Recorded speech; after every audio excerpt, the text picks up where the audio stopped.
go. Where is the playlist? Let's see. Dislyte. Is there a playlist in here? Is it? Muse. Want to play this?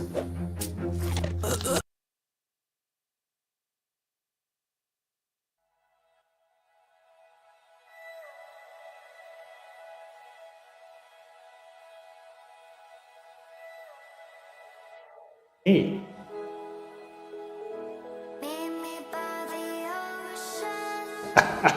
Oh my god. Tamaki broke me. Oh my god. MEI by the ocean.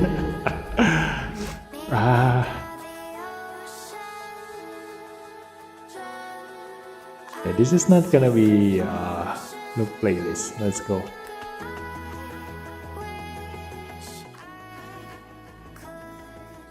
Yeah, let's put the music at low volume so it doesn't disturb my voice.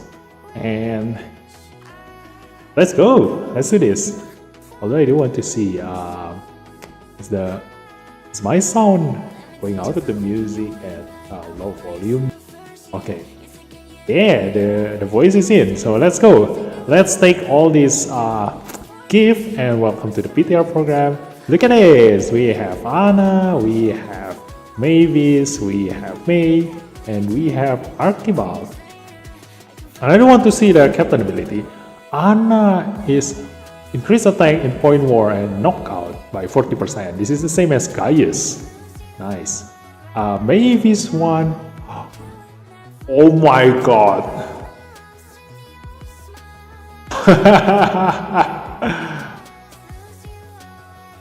This is insane. This is insane. It's supposed to be useless a long time ago, like a very long time ago, when people never realized how good resist is. Although that's not me, you know. Like I keep telling people, you know, always increase your resist, always increase your resist. And because resist can go up to 50%, and also a long time ago, no one ever realized like how good this stats is. But now the developer is pushing everyone into getting more resist by releasing the latest relic that changes your resist into defense stats for all of your teammates. So there is no reason not to take this resist anymore.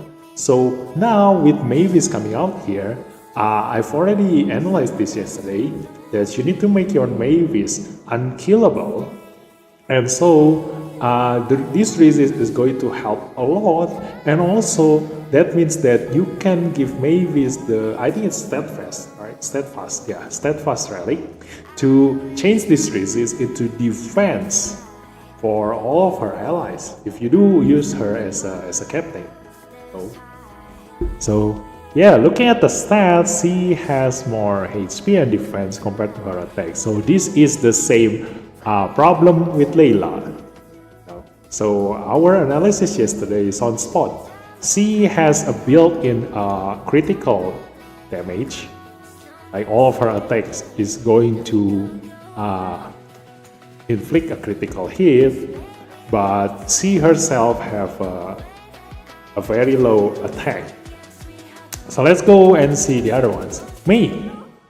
Ally attack by 24%. This is a bonus. Yeah, 24% number is always a bonus. It's like they don't know what else to give to this guy, but if they give this esper like a 30% stats, it's gonna be too good for them, so they just give 24. It's how they look like to me. But ARCHIBALD, critical rate by 25%. Nice. ARCHIBALD skills all revolves around him getting a lot of critical rate, especially if you pair him up with Mavis. So with the captain ability of critical rate here, you essentially don't need critical rate at all on ARCHIBALD, and he can get all of his critical stats from his allies. So 25% from here, and then another 25% from Mavis. Where is Mavis? This one, or 30%, yeah, 30% because Grand Soul Allies critical rate of 4-1 at the start of Mavis' turn. So 30% from Mavis, 25% from here, so it's already 55%. And then he himself have, what is it? If Mavis is an ARCHIBALD critical rate plus 100%. I was expecting this number to be around 20% or 30% yesterday, but apparently they decided to give 100% for ARCHIBALD here. So that is insane. This is it. So yeah, it doesn't matter what the other stats in here. if you bring Mavis, ARCHIBALD's critical rate is 100%, and this is passive. My God.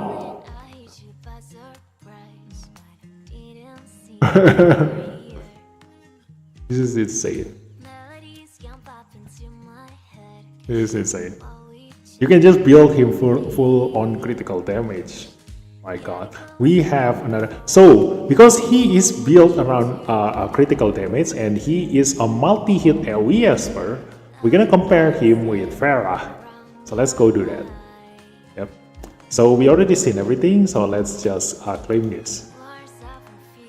Oh ho ho ho! Look at Anna, looking pretty. And Mavis. Oh my God, I really love her design. ARCHIBALD also. Although I like Mavis more. I don't really like little boy.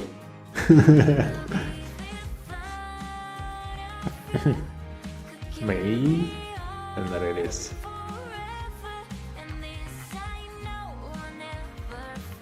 Hey, let's go do this. Let's see. Ooh, Swiss space. Oh, join Asena's magical Wisteria tunnels in Granite is first level 3 to command. Okay. So I need to do this. Ooh. I need the trust level. Why is my trust level on Jiangman is already up? Why? I have no idea. Maybe if you level your esper up to level 60, it's already counted as a trust.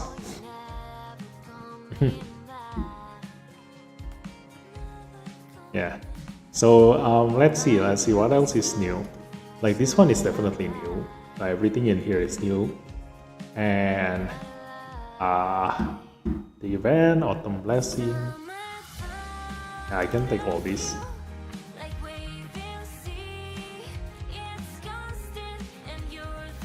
Championship is out. Equipment championship, points championship. So it's the same one. Oh, so every time you get equipment, you're gonna gain points. Yeah, it's the same. They might change the number of points for balance purposes, but overall it's the same strategy. You know, like a difference is 1 or 2 points is just to balance things out, and the rest should be the same. This one is leveling relic. Ooh. I think they changed the number here. I don't know. I don't remember seeing a 30 here. But maybe my mind is playing trick on me. But we'll see. So this one is the PvP one. So Conqueror, Ritual Maker Conqueror. This is the standard one. This is Esper Academy for newbie and Empress.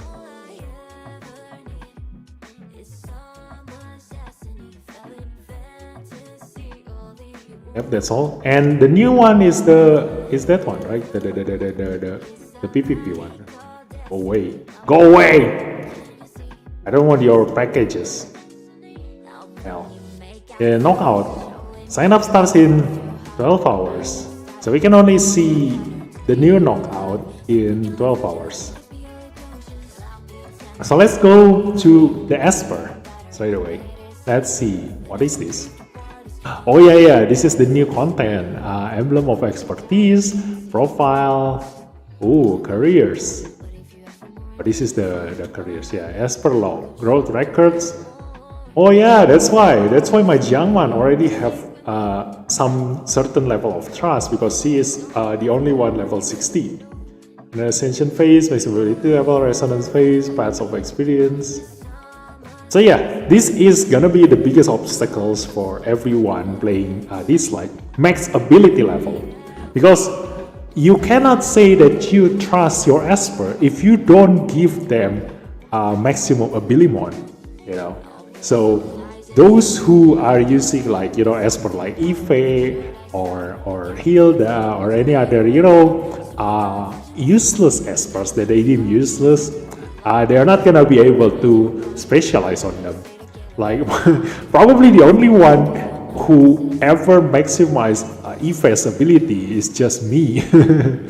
I don't know anybody else who increased their Ife's abilimons. Okay, so that is path of experience not available. Okay, so let's see her abilities. Let's go. And also her picture. Yeah, I do want to see her picture. Wow. My god, rainbow in the eyes.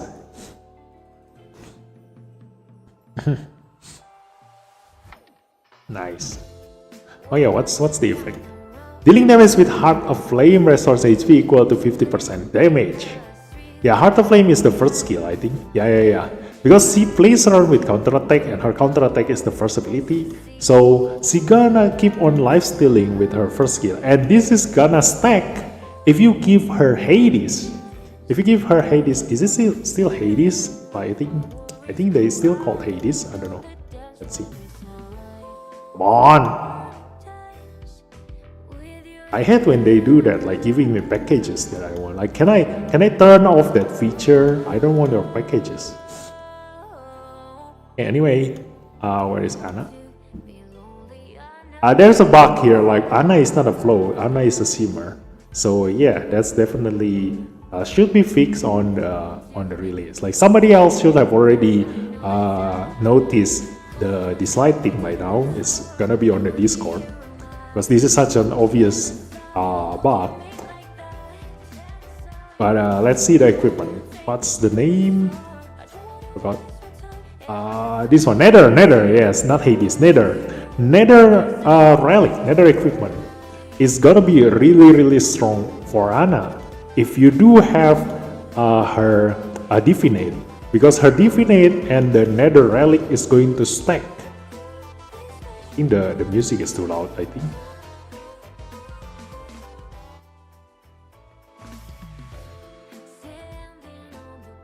Yeah, this is good. Okay. Yeah, it's gonna stack. Okay. So Nether relic, really good for Anna. And also because she plays around with survivability. Like, she is an esper that is supposed to have a really good survivability. So giving her Nether relic, Nether equipment is going to boost that even further.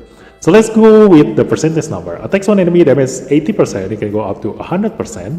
Attack ignores some defense based on speed. Deals extra 2 damage, 10% of the enemy's current HP. Wow. Yeah, this is great. Like, in general, you can kill anyone with just 10 attacks. Although it's not as easy as that, but I do take note of the initial damage and also the defense ignore. So here's the thing: if the enemy is currently have 100% HP, your first attack is gonna deal 10% of the maximum HP plus the 100% here and also the ignore defense. Then their HP is gonna go down to around 80% something. So the next hit gonna cut their maximum HP by 10% of the current HP, which is 80%. So it's gonna cut them for 8% of their maximum HP, and together with the damage and also the defense ignore here. And then it can go up to maybe around 65 something, and then the next hit is gonna deal for 6.5% of the enemy's maximum HP plus the 100% damage here and also the defense sector. And then after that, they gonna go down to probably 50% and so far so on until they die. So in general, it's gonna take around 10 hits or something. Malam Bang, hai, malam Bang Wan. Gue panggilnya Bang Wan ya. Malam Bang Wan. Yeah, we're gonna analyze all the esper tonight. There are a lot of new espers, so it's gonna take a while. So sit back, relax, and enjoy. And also this YouTube is giving me an advertisement. So that's it for the first skill. After attacking, gets 10% AP for every 1 buffs he has. So if you have 10 buffs, it gonna gives you 100% AP. This is going to be insanely OP because it's easy to give her 10 buffs. You don't even need to have 10 buffs. Like she can have like around 6 buffs or something, and it gonna gives her 60% AP, which is usually gonna bring you at the start of the at the most right side of the AP bar. Like, you know, like the 40% you can just move by yourself, but 60% of AP boost is a lot. So, and the thing is that this is her S1. This is her first skill. Wisdom udah sikit ini mah. Hai Bang Kal, welcome to the stream. Ya. Kita nggak bisa gini. Kita rakyat jelata tuh ya harus pilih-pilih. Tapi masalahnya buat para sultan ini tuh gila banget ya. Update kali ini tuh gila banget. Soalnya esper-espernya tuh imba semua. Ini Mavis bagus, ARCHIBALD bagus, Ana apalagi Ana imba banget. Jadi kalau yang udah nabung gem atau Wisstone sampai sekarang, selamat Pesapora. Tapi buat yang enggak, kita bakalan analisa gimana cara nge-counter mereka sekarang ya, jadi supaya kita juga nggak kalah sama orang-orang yang punya ini karakter gitu. Nah, but I'm gonna explain their advantage first, okay? So the advantage of Ana is this: like if you give her Avatara, she will be able to use her first skill a lot of times, and there is no mentioning anywhere here that this only able to trigger like a certain amount of times. Like there is no cooldown to this. So every time she counterattack using Avatara, she will gain a bonus turn just because she have more than 5 buffs. Okay, so that is going to be insanely OP because that means that Ana will keep on moving again and again and again, and it's gonna affect her other skills later. So that's the first skill. And we're going to the second skill. Attacks one enemy, damage 100%, 180% attack. Ignore some defense, steals all buffs from the enemy. Oh my god. I thought it said that it steals 1 buff from the enemy in the patch notes. Wait, let me check the patch notes. Patch notes 3.3.4. Dislyte. Where is it? I'm gonna go to the Dislyte page and I'm gonna check the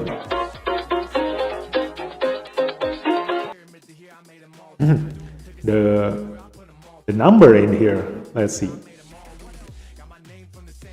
Steals buffs from the enemy. Oh, they didn't mention how many buffs. And now they mention it steals all buffs from the enemy. My god. So in general, in every single fight, you can expect that the enemy will have at least 3 buffs. At least they're gonna have attack up, defense up, and immunity, usually. Or attack up, a shield, and an immunity. Or attack up, defense up, and critical rate up. Or attack up, and speed up, and defense up. Usually, it goes around 3 buffs. So if you steal all of the enemy's buffs, that means that you're gonna have 3 at the minimum, 3 buffs. If it doesn't stack with your current buffs. So it's gonna be really easy to give Ana 5 stacks of buffs. That means that it's gonna be easy for her to gain 50% AP every single time she casts her first ability. So next is gains 2 stacks of Rainbow Shield. Rainbow Shield consumes 1 Rainbow Shield to block the first hit of an attack. Counter attack with the carrier's basic ability, maximum 20 stacks.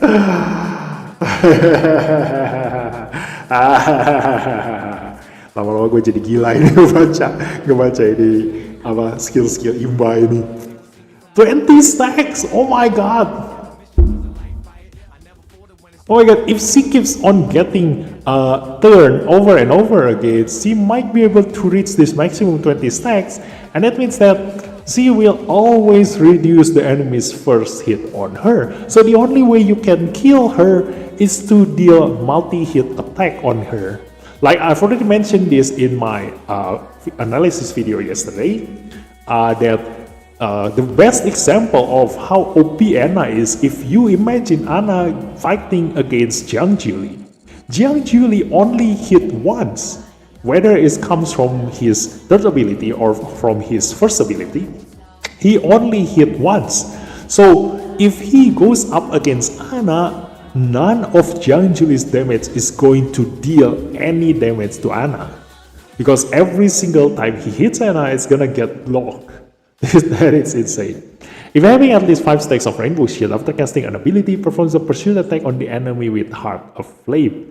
So yeah, so as long as you can maintain 5 stacks or more, meaning that you don't get attacked too much by the enemy, then you gonna keep on counter-attacking with Heart of Flame, which gonna gives you AP again and makes you move again. So that is crazy. Kayaknya counter Brew gak sih? Brew. Ya Brew juga bisa di counter sih. Cuman masalahnya gini, kalau Brew tuh ya, dia bakal nge-pursuit orang. Jadi orang lain, jadi kalau Brew-nya nembak ke Ana ya, emang semua hitnya Brew bakalan keblok sama Ana. Tapi nanti Brew sudah dia dapat buff-nya dia, nanti misalkan Brew bareng sama misalkan contohnya siapa ya, Jiang Juli lah, misalkan Jiang Juli ngegebuk gitu, nah Jiang Juli ngehit Ana, Jiang Julinya keblok, tapi sudahnya Brewsternya kemungkinan nggak akan keblok sih ya. Consumes 1 Rainbow Shield to block the first hit of an attack. Oh yeah, we need to test this, whether pursuit attack is considered the second attack or is it still considered the first attack. So, does it mean that she gonna block 1 hit from the Jiang Juli and then 1 hit from the pursuit attack that comes from Brewster, or does Brewster attack counted as the second attack? So we're gonna need to see that, but it's really hard to test that. I need a friend. If anybody currently watching this video is on PTR server, maybe you can add me and we can test that. Karena sama Tolan siapa yang paling OP bang? It's a totally different role actually. Like Ana is a fighter and Tolan is a controller. So it's you cannot compare both of them because they both have different purpose. It's just like comparing a Pritzker to Gaius. You know, a Pritzker and Gaius. Like Pritzker is OP, Gaius is also OP, and they are both doing a totally different thing. Like Pritzker is OP for controlling the enemy, like he can keep the enemy on permanent stun, but Gaius is OP for dealing insane amount of damage. You know, so that's the same thing for Tolan. Tolan is insanely good at controlling the battlefield. He can make his allies move faster with his captain ability, and then he can remove 1 single esper from the entire fight forever. And then also, he can deal insane amount of single target damage. But for Ana case, Ana can deal insane amount of single target damage also, but she is excel at surviving. She doesn't really help her allies at all. This is what I usually call a selfish esper. They are the one who is the MVP in your lineup. They are the one who requires every single attention from their teammates. So the selfish espers are Gaius, Lewis, Ana, and then Tang Xuan, and basically all those espers who doesn't deal any debuffs, doesn't deal any control, doesn't control the enemy, or doesn't give any buffs to their allies are considered as selfish esper because their main purpose and their only purpose is to deal damage. And they need every single support they can have from their allies to stay alive so that they can keep dealing damage. It's just like if you play MMORPG or if you play a MOBA game, you know this as the ADC, like the AD carry, like the carry people. They min-max their build into a maximum damage with zero survivability. So they require their allies to support them, but they will be the one who finish every single one of their enemies. So that's Ana's purpose in here. So yeah, damage can go up to 210%. Let's compare this to a really good single target hitter. Like for example, like this one, let's see. This one hit 5 times, 55%. So this is 275. Yep, this can go up to 275. So 210 is quite alright as a single target damage. So the highest single target damage number can go up to 270%. Like 270% is considered a very, very high single target damage. So remember, there is still the best number in Brine. Where is Brine? Where is Brine? Yeah, the highest amount of single target percentage number on a single skill is Brine, 300% here. So yeah, usually on a legendary esper, because they have a higher base attack stats, they go down to 270%. So 270% is the maximum single target damage you can get from a single attack. So if there's an esper who deals higher damage than that for a single target damage, that means that it's going to be really, really painful.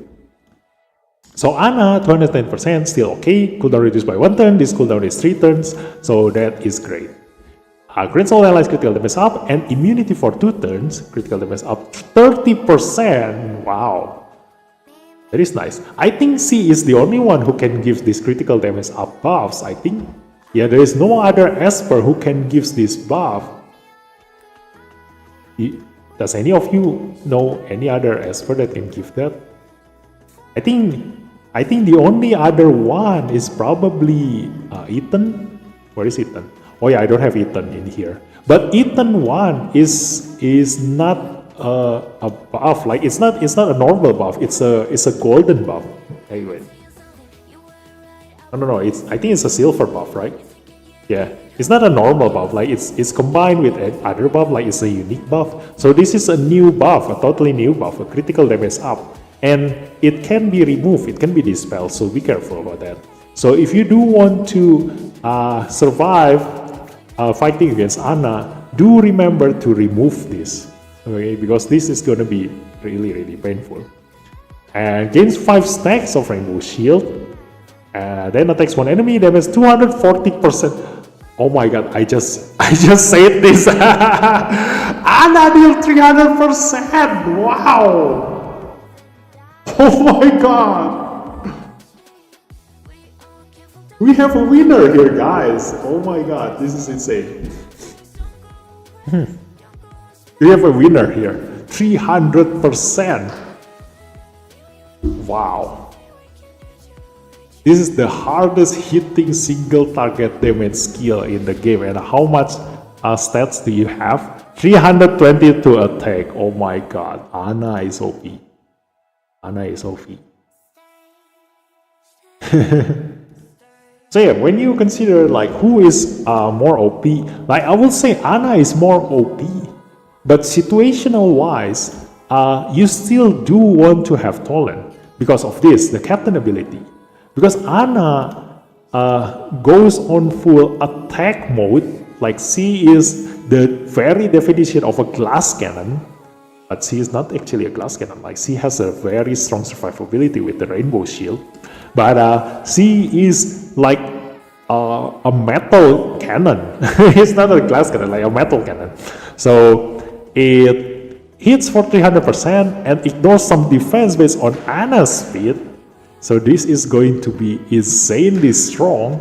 Passive gains 1 Rainbow Shield at the start of combat. For every 5 blocks of Rainbow Shield triggered gains 1 Rainbow Shield. When taking little damage, consumes 1 Rainbow Shield to prevent herself from dying. Despite all the buffs, recover 50% HP and gain a bonus turn. Wow. So if you can survive getting hit by the enemy 5 times, you will have achieved that skill once. So if you can survive getting hit by 10 attacks, you have to cheat that skills. You can prevent that for 2 times. Oh my god. Now that I said it myself, I consider Ana even more OP than Toland. Like Ana is the most OP Shimmer Esper right now. This is insane.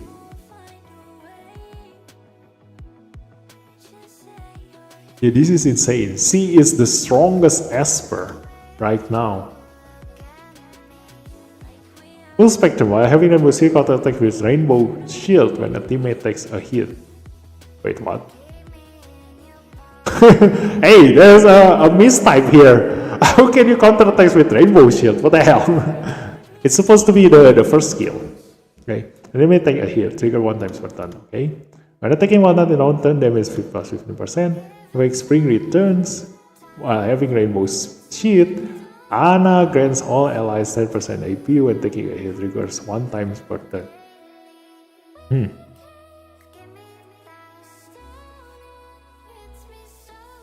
Yeah, this is similar to Ashley's skill. Really, you don't really need all of this. Yeah, you don't really need all of this. Even at Resonance 0, she is insanely strong already. And let's see what's the difference here. What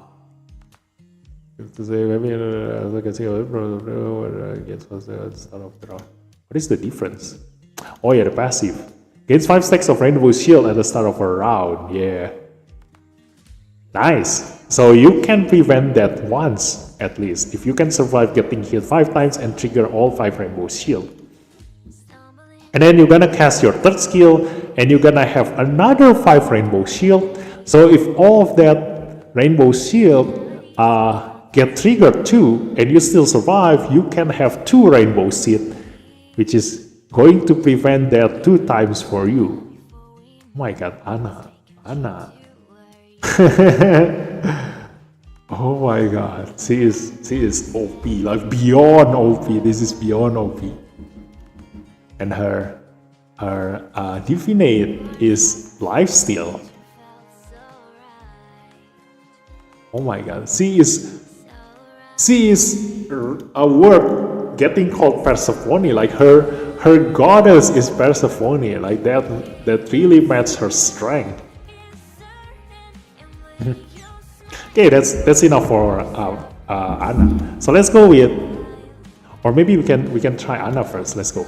I'm gonna try Ana on the VR battleground. Let's go. So we're gonna use Clara as usual, and then after that we're gonna put Ana here. Maximum level, confirm, and let's go battle.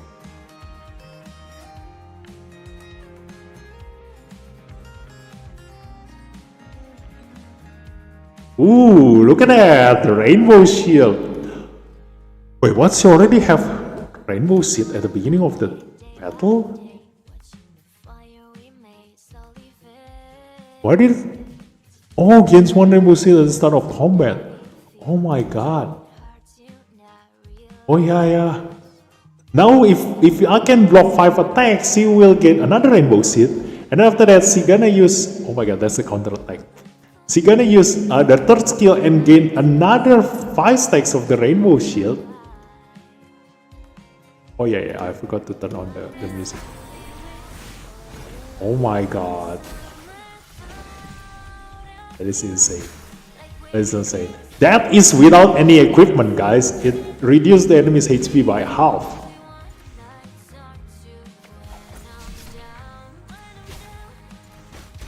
My god, look at that. What is that number?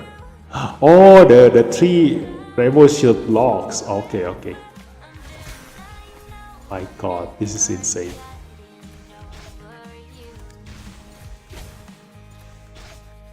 And she got 2 numbers up there because the other one is the true damage.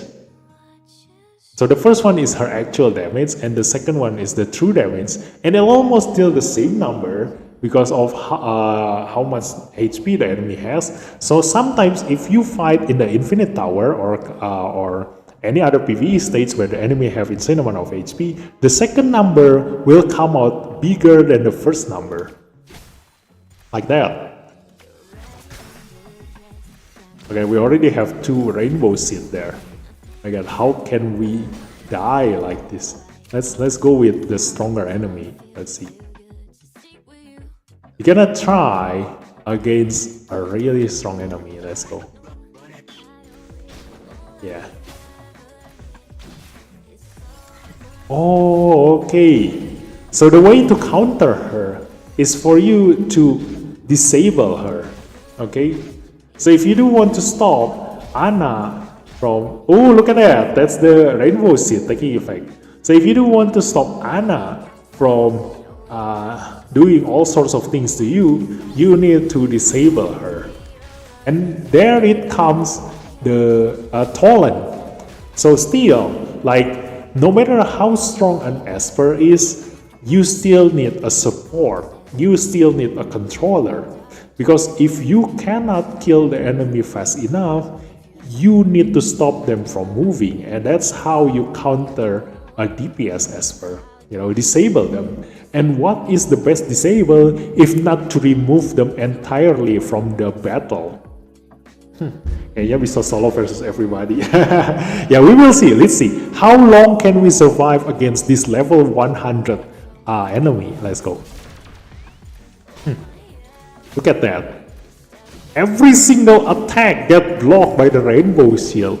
Oh my god, look at that. They need to deal multi-hit to her to kill her. And we still have 2 rainbow shield there. And we already almost get our third skill again. Look at that. Now we use this and get 5 stacks of rainbow shield and immunity. We cannot be stunned. Now if we can survive 5 hits, we will gain another rainbow shield. Look at that. Oh my god, how long can we survive? Let's go. Another rainbow shield. Let's see. Oh my god, we're lacking 1 rainbow shield. Oh, okay. Oh my god. If you give her nether relic, she probably will have survived much longer. So let's see if I do have a nether relic in here. Let's go. Let's go. We're gonna give her a nether relic so that she will be able to lifesteal. Okay, and then we're gonna give Avatara so she will also be able to counterattack in here. Okay, so we will see how good she is with those things. Let's go. And remember, because we come as a with maximum abilities here. Yeah, because I checked this config for maximum level, so my Ana currently have all abilimons on all of her abilities. So do remember that. Okay, so if you think that that's too fast for her third ability to come up again, is because it's already been reduced by the cooldown reduction here. So it only have 4 turns cooldown, and this one only have 3 turns cooldown. Okay, let's see. Oh my god, she got stunned.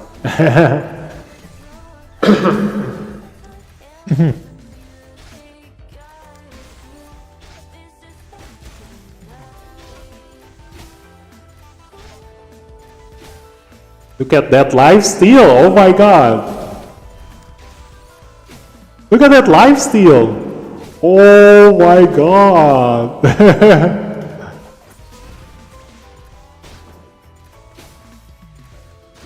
I can heal myself back to full just because of counterattack.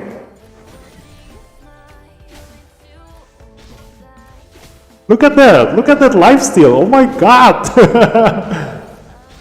it healed up like half of the damage. Like if they hit me for 20% of my HP, I lifesteal up to 10% of my maximum HP there. Oh my god, that is insane. Look at that lifesteal. Wow. I think if you pair her up with Everett, you can have a team with full-on counterattacks. Like, no matter what the enemy do, they're gonna get hit by Anna's counterattack and Everett's counterattack. It's gonna be insane. Ocean Wave juga bagus kayaknya.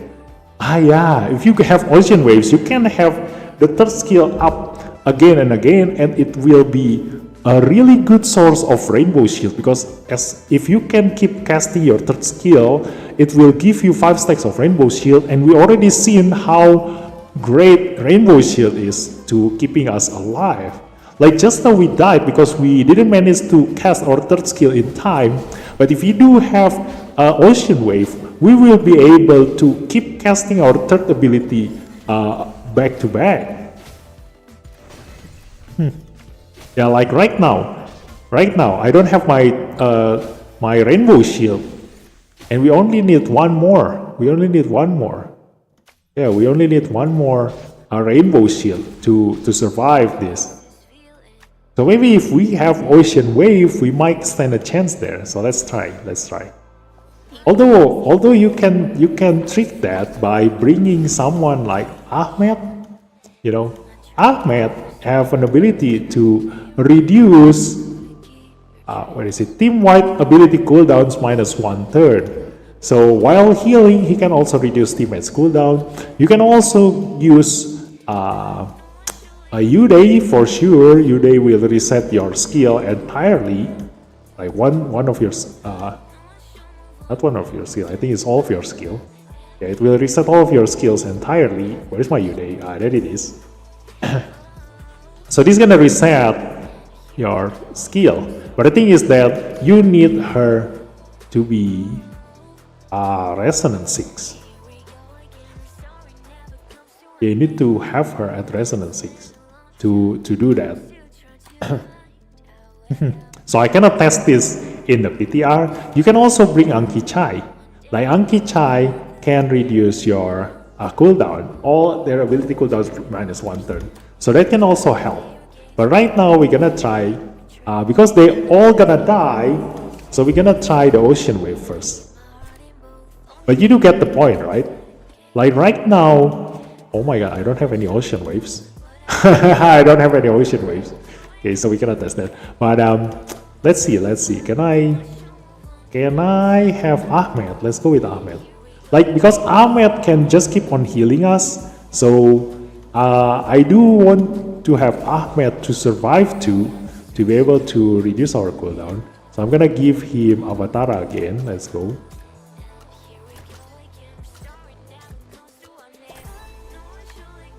Hey, let's go.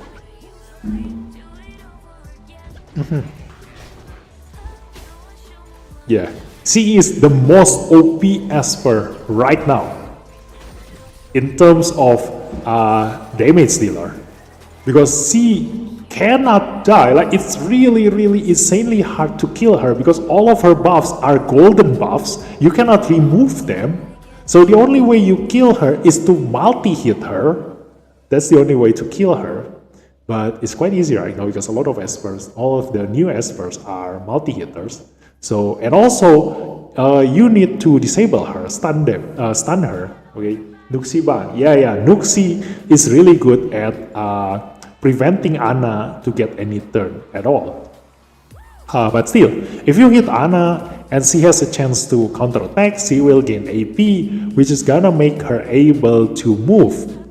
So once she moves, she will be able to kill your Nuxi, and that will be really bad. And also, I think in her resonance, if you, I don't think anybody will have Ana at resonance 6, but if you have her at resonance 6, like if you eat Hana, all of her allies will gain AP. So Nuxi will no longer be able to keep snowballing and keep our team from moving at all.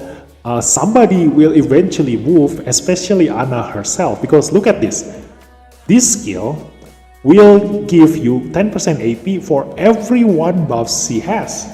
The thing is that these golden buffs is counted as 1. So right now my Ana already have 4 buffs, which is insane, you know, if you think about it. You know, she herself give her own 3 buffs. So if somebody else gives Ana like a skill, you know, like a buff, she will be able to counterattack and gain 100% AP if she manages to get like 10 buffs there. So we're gonna try that after this, okay? So I'm gonna use this, reduce Ana's cooldown by 1. And now hopefully her 3rd skill will be up again, as he is reduced by 1. So we're gonna use that, counterattack.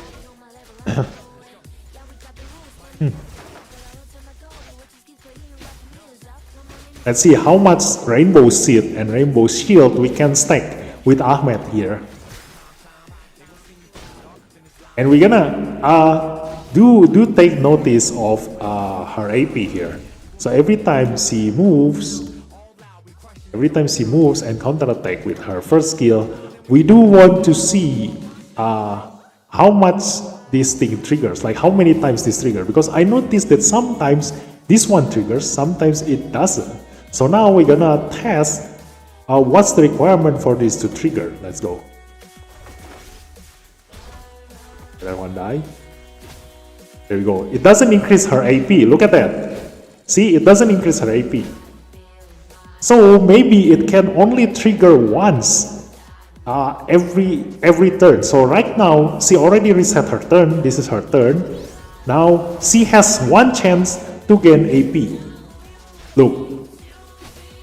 Oh, she doesn't get. She get AP. Yes, she get AP. Look at that. Like I managed to overcome this guy. I managed to overcome this guy and move there. So the AP doesn't trigger straight away. It triggers after the enemies move. Look at that. Look at this. See, she moves. This guy stays still. Look at that. Look at this guy. She moves again. Look, this guy stands still. Okay, so that proves that she gains her AP after she makes her attack. So it won't move her picture straight away, but instead it's gonna move her picture in between her attack and the enemy's turn. Terlalu OP gimana kalau jadi boss di Infinite Tower, pusing dah. You need a multi-hitter, definitely that one. And the thing is that she is still susceptible to a debuff. So you need to give her attack down and also critical rate down and miss rate up. You know, that way, even if she is able to keep on moving, keep on hitting, she won't deal as much damage to you. Okay, so that's how you can kill her. And also, you need to survive getting hit by her attack. And because she is a Shimmer Esper, it's really easy to trick a Shimmer Esper, because a Shimmer Esper AI will always aim for another Shimmer Esper first. So if you bring someone like Uday or Pandora, you can tank her damage because she will keep on attacking your Uday or your Pandora. So if you have Uday, for example, just keep giving your Uday a shield, and she will be able to survive getting hit by Ana's third skill, which deals 300% attack damage there. And if you also have Pandora, because Pandora is like naturally have high HP, so you will be able to survive getting hit by her. So that's how you counter her, because she aside from dealing insane amount of damage, she doesn't have anything else that is really dangerous to you. Okay, she only hits hard. That's it. You know. She keeps on counterattacking, you know. So you do need to stop her from gaining something from this counterattack. That's why, hence the attack down and the miss rate up. Like, she will deal very small damage, so she won't heal as much. Alright, yeah. She won't be able to do much to you. So you can slowly kill her with a multi-hit attack. Yeah, that is Ana's weakness. Like, look at this. Like, it's different from other esper. Like other esper, the reason why other esper is so dangerous is that they have something that prevent other people from doing something to them. Like, for example, how to say, like Gaius is very dangerous, not because of his thunder, it's because of his god mode. Nothing can stop his god mode unless you silence him, you know, or you stun him, obviously. But the only way to prevent that is to stun, because the god mode cannot be reduced. The cooldown of god mode cannot be reduced by anything, and the moment you change into god mode, he will reset every single one of his skill, which is his second skill. So you cannot use ability up, a cooldown up, to prevent him from doing something. And if you have someone like, if the enemy have someone like a Sally as Gaius' teammate, that means that Gaius cannot be stunned, because Sally will remove that stun, or for example like Jin Yao will remove that stun from Gaius, and nothing can stop his god mode. But for this thing, like, the only thing that stops you from doing something to her is the immunity, which can be dispelled. You know, you can just dispel the immunity and then she can be stunned. But just now, for your example just now, if she becomes a boss in a tower, then she cannot be stunned. So your only way to survive is to use attack down and miss rate up. No. Remove the shield, remove the immunity, remove the critical damage up there, and then reduce her attack and give her miss rate up. But yeah, with a proper relic, this is going to be a beast. Like, this is going to be really insane. Like, you can imagine, like, I still deal some damage against this level 100 esper with like a blue equipment. Imagine if I have a proper equipment, like how much damage can I deal? Like, this thing, this 300% attack will be able to kill someone. Like, let me go and play with my actual account, and I can show you how much damage can Brian deal with 300% attack.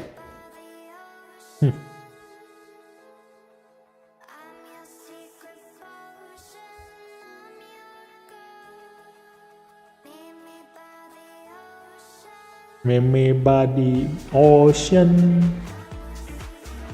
Bang Tamaki ngeracun nih. And that is only Ana, you know. We haven't seen Mavis yet and Archibald yet. So stay tuned. We still have a long night ahead of us, you know.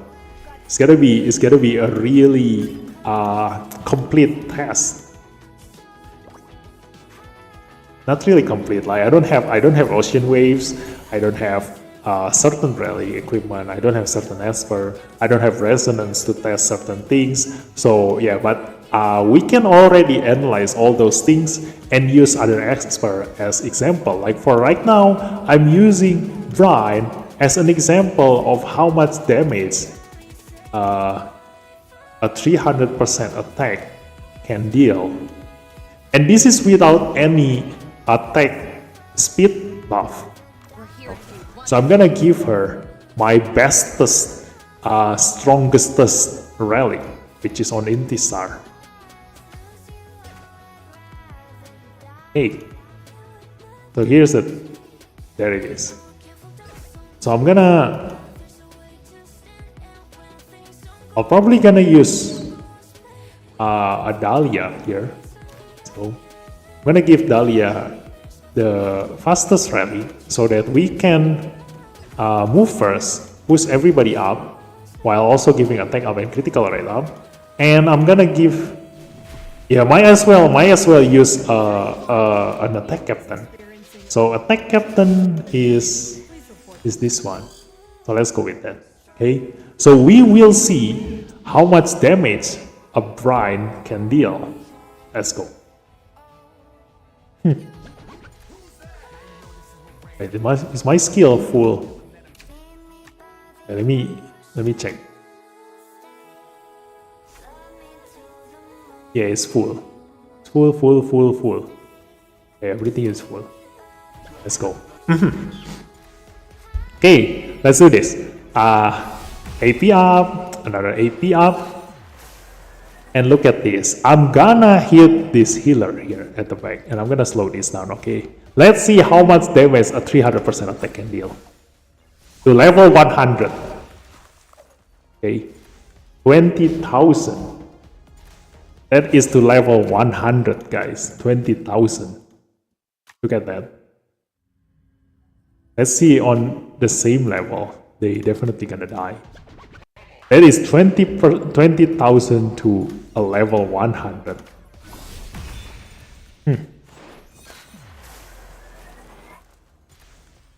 Let's go. Ah, blam! Look at that. Yeah, that is 300% attack. So never underestimate a rare esper, guys. Because in this game, rare esper is still useful even at the end game. So your Brine is still very much as strong as any other legendary esper if used right, if used correctly. So that is Anna's damage just now, 50,000 damage if you hit an enemy with the same level. And with the level 100 here, I can deal 200%, 20,000 damage, and we haven't included the critical damage up. This is 30% critical damage up, which is going to be it increases her damage by a lot, even more. Let's see how long can we survive.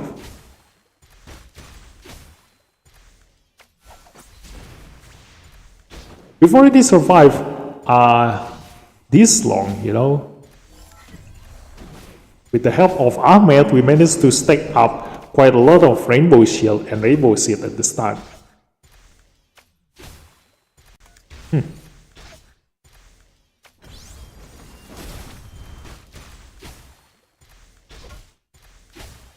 If I manage to survive getting hit 5 times, I will get another Rainbow Seed, which will prevent me from dying again. Look at that.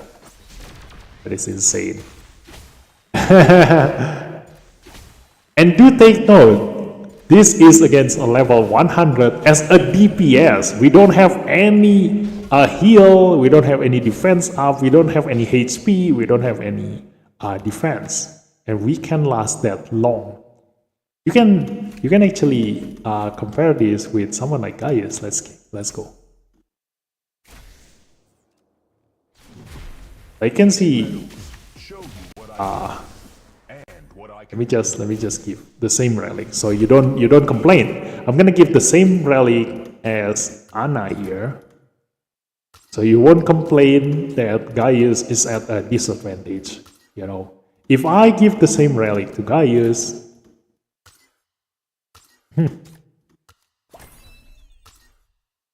and give this Anna relic, where is Avatar?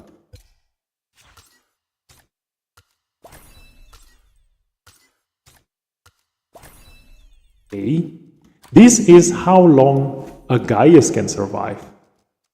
With this one and this one. Yes, let's go.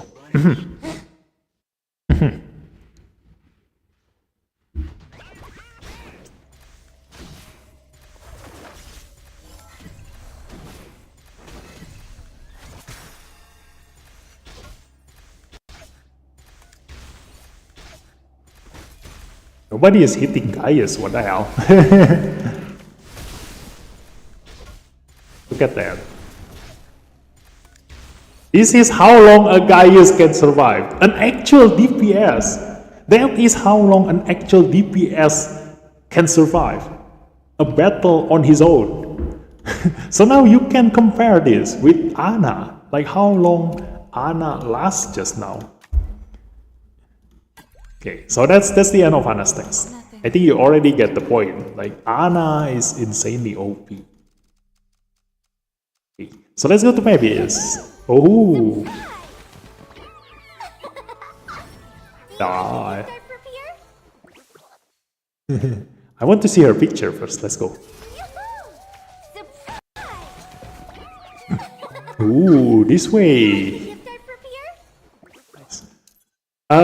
Before the start of Mavis' turn, if she has disease, 100% chance of dispelling it. Otherwise, 100% chance of granting attack up to one random teammate for one turn. Wow. This is great. That means nothing can prevent her from getting healed. That's great. Okay, so let's go check her skills. Let's go. Where is my Mavis skill? First skill, attack one enemy damage 120%, AP plus 30%. So, because she is a support, we're gonna compare her with another support. 120% attack. Is it huge or is it small? Let's go. 120% attack. Okay, Asena have the same number. And then let's go with Ahmed and Clara. Let's see for Ahmed. Oh, this one use HP. We cannot compare them. This one, 110%. So 120% is all right number. Like compared to other support, like a normal support will have 120% attack or 110%. So that is okay. It's not huge. It's not small. And AP plus 30%. My God, this is huge. Like you can give her Avatara and she can keep on moving if she gets lucky with her Avatara. Now moving on to this one. Critical rate out for one turn. Keep Graveless when teammates land a critical hit, gains one stack of Carnival hit. Effective in subsequent rounds, maximum 100 stacks.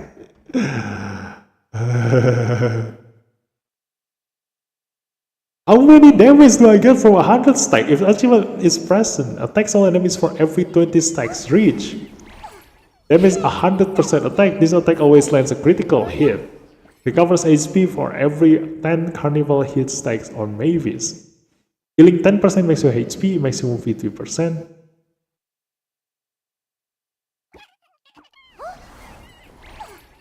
Upon reaching 100 stacks, damage increase to... What? What the hell?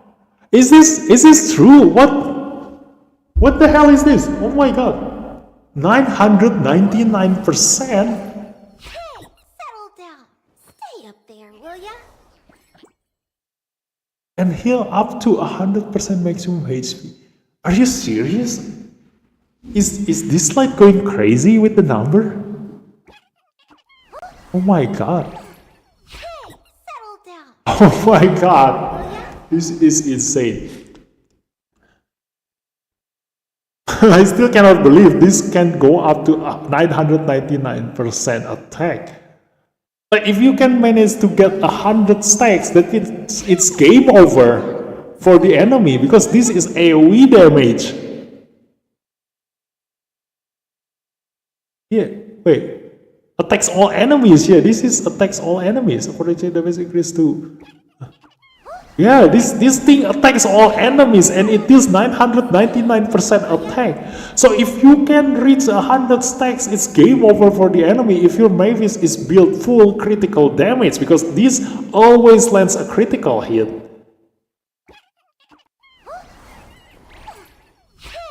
You need Archibald to be in your team. If Archibald present, then all these effects gonna work. But if no Archibald here, then nothing will happen in here. Yeah. Or maybe only the heal will happen. Only the heal will happen without Archibald. But if you have Archibald, then it's aside from healing, she will also attack all enemies. Oh my god, my teammates like the critical against one stack of carnival hit triggers 3 times per turn. Immune to standoff.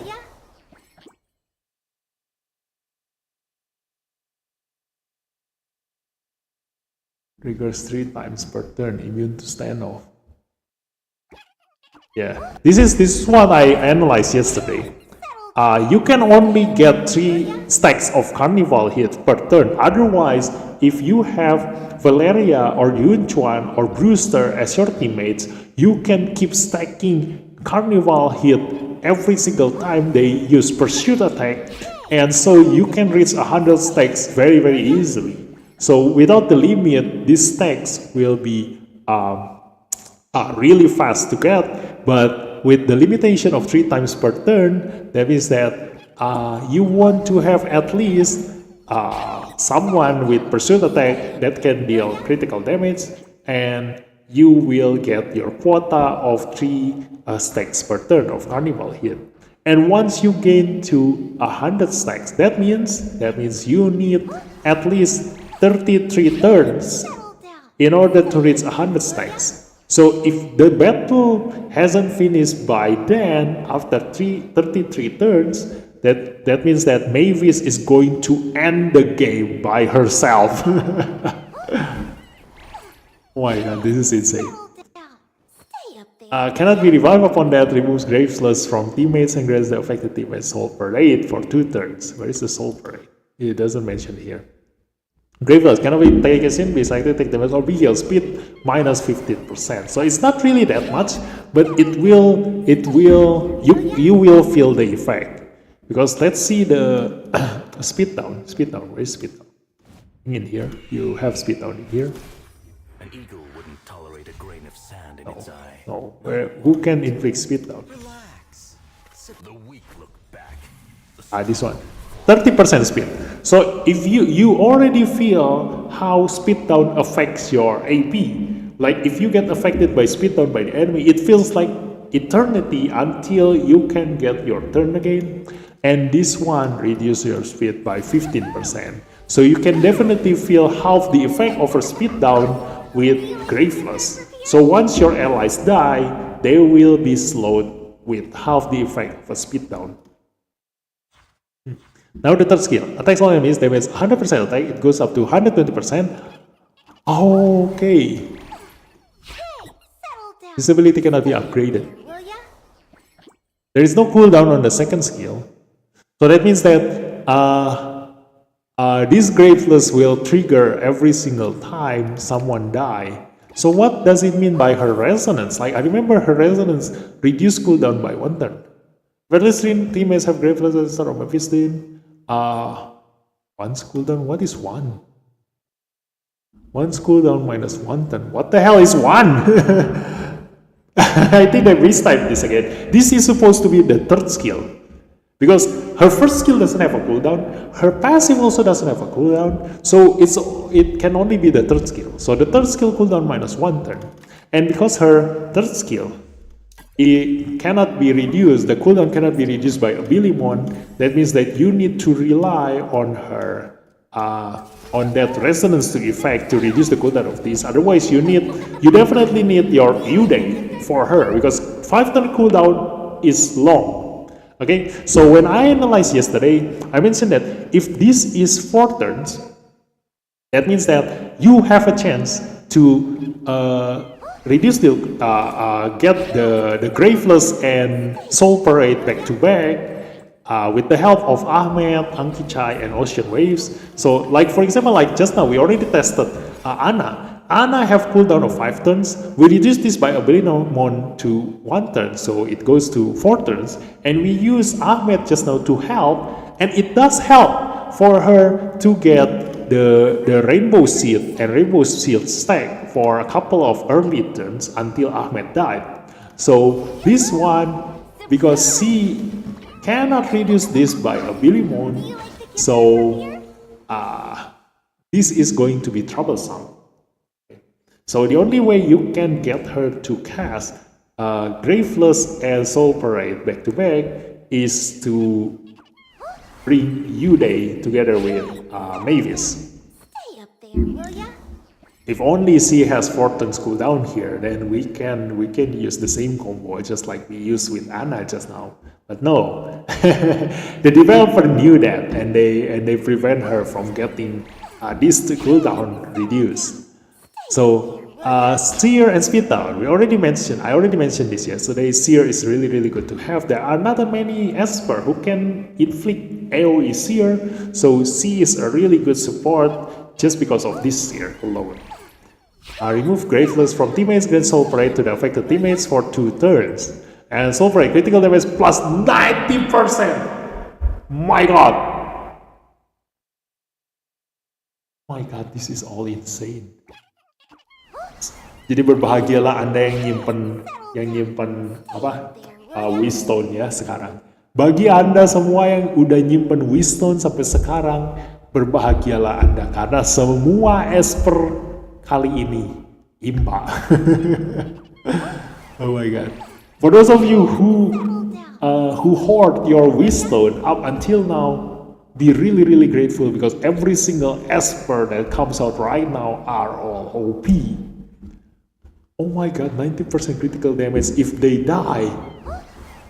So if you have Anna, she died and then get revived by Rainbow Seed, also get death prevention by Mavis, she will gain this critical damage up 30%, and then will get the Soul Parade another 90% critical damage increase. Do you like the gift art for Pierre? And then if you bring Ethan, it will increase your critical damage further. And oh my god, I pray someone who get hit by that 300% attack damage and still survive. Resist plus 30%, this is insane. This is good. Like I already mentioned just now that the resist right now is really good because of steadfast. Because this rally, hold fast. Because this rally gives you where is it? I don't have an example of this. I don't have an example of hold fast rally. Because hold fast rally change your resist into defense for your allies. So this thing, the Soul Parade can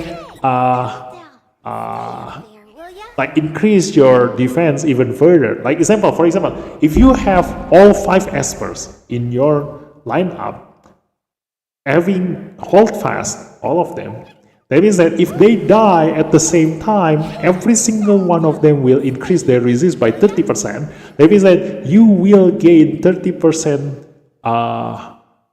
bonus to defense, not exactly 30%, like it's a certain amount of that 30% by hold fast to be changed to defense, and then you get that times 5.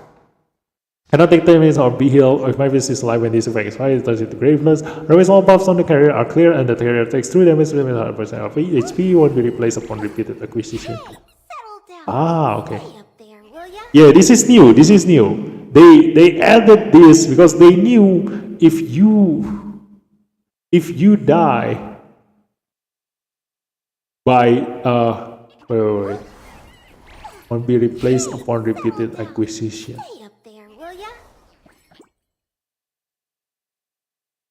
Wait, I thought it means that you cannot get another Soul Parade again if you already get once, but it doesn't make sense because Mavis is already dead and Mavis cannot be revived anymore, so there's no way you can gain another Soul Parade that way. Won't be replaced upon repeated acquisition. Yeah, we just need to test this to know what does it mean by that sentence. And holiday rest. So for those who didn't die when someone gets Graveless, they will get holiday rest for 2 turns and critical damage plus 60%. So for those who didn't die, so for example, if you have Mavis and Gaius and Anna in a single team, and your Gaius die, but your Anna survive, then your Ana still get 60% critical damage from the holiday rest. But your chance of taking critical hits plus 100%, that means that the enemy who attack your Ana will definitely deal critical damage. But for Ana's case, because Ana will block that damage, so it doesn't matter. But for any other Esper, that means that they gonna die much easier now, because the enemy will have a guaranteed critical hits on you. Removes this effect upon gaining Graveless. But that's okay. Like, if you get Holiday Rest and the enemy kills you, then you will get your Graveless, which will prevent you from dying. So HP for every 10 Carnival hit stacks on Mavis, healing 10% maximum HP, or every 10 stacks, up to 50% maximum HP. Wow. This is great. We're gonna test her straight away. Let's go. Oh yeah, I haven't read her Ascension and her Resonance. Where is it? History is remembered by the weak. Surprise! Ascension. We already know this, like the difference is this one, the AP. Grants them 35% AP.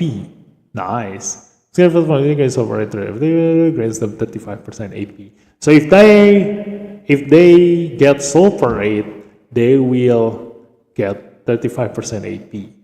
It's just going to be weird because they cannot take action. So it's just a way for you to wait, not Graveless, it's the Soul Parade. Oh yeah. Okay, so this is useful. It's the Soul Parade that gets the 35% AP, not the Graveless. So you will get Soul Parade if you have Graveless, and then Mavis use her third skill. You will change that Graveless into Soul Parade, and then that guy will get 35% AP, which will make them able to move to be able to make use of this critical damage increase. And then her Resonance. The second Resonance is important because this will reduce your cooldown by 1 turn if you have at least 3 teammates who are under Graveless buff. So it's situational, at least. Like, it's not really a must to have Resonance too, but it's just nice knowing that if you have 3 of your allies, which is most of the time if you use a speed team, they will be paper and they will die very easily. So if you have 3 of your allies die, then you will get your third skill cooldown reduced by 1, which will be able to make you change that Graveless into Soul Parade to increase that critical damage. When anything about the Esper heals itself, I already know that. Also, partly upon removing Graveless, dispels incapacity for the enemies of the targets. For the target's ability to. Yeah. So he's gonna reset Gaia's Thunder. Okay, so we're gonna use Mavis by herself first. Okay, so we're gonna see her skill. Let's go. How does it work? Oh my god, we're gonna die straight away.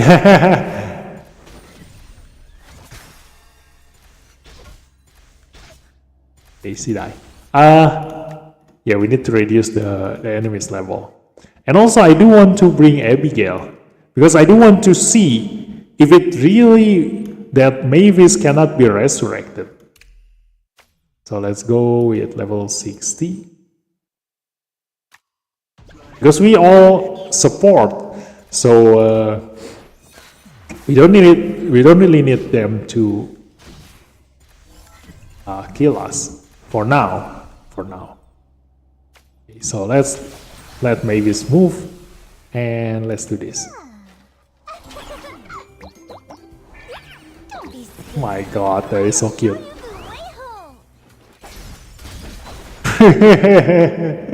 Nice. And we don't have any accuracy at all, but the enemy have 2 speed down and 2 sear, so their accuracy is not bad. It's not bad. So you can definitely, reliably get the enemy inflicted by sear and speed down almost every single time. So right now we are stacking the carnival here. Every time we inflict critical strike, we gotta get. Oh, if allies. Okay, so if Mavis herself is the one who deal the critical hit, then it's not gonna increase her carnival hit stack. When teammates land a critical hit, yeah. So if Mavis herself is the one who land the critical hit, then she won't be able to increase her carnival's hit stack, which is okay because the way we build Mavis is without any critical rate at all, because her attack will deal a critical, will always land a critical hit. So it doesn't matter.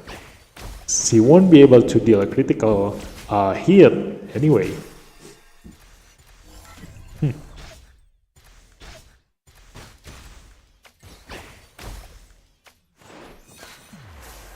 So we won't be able to see this, her Graveless in effect.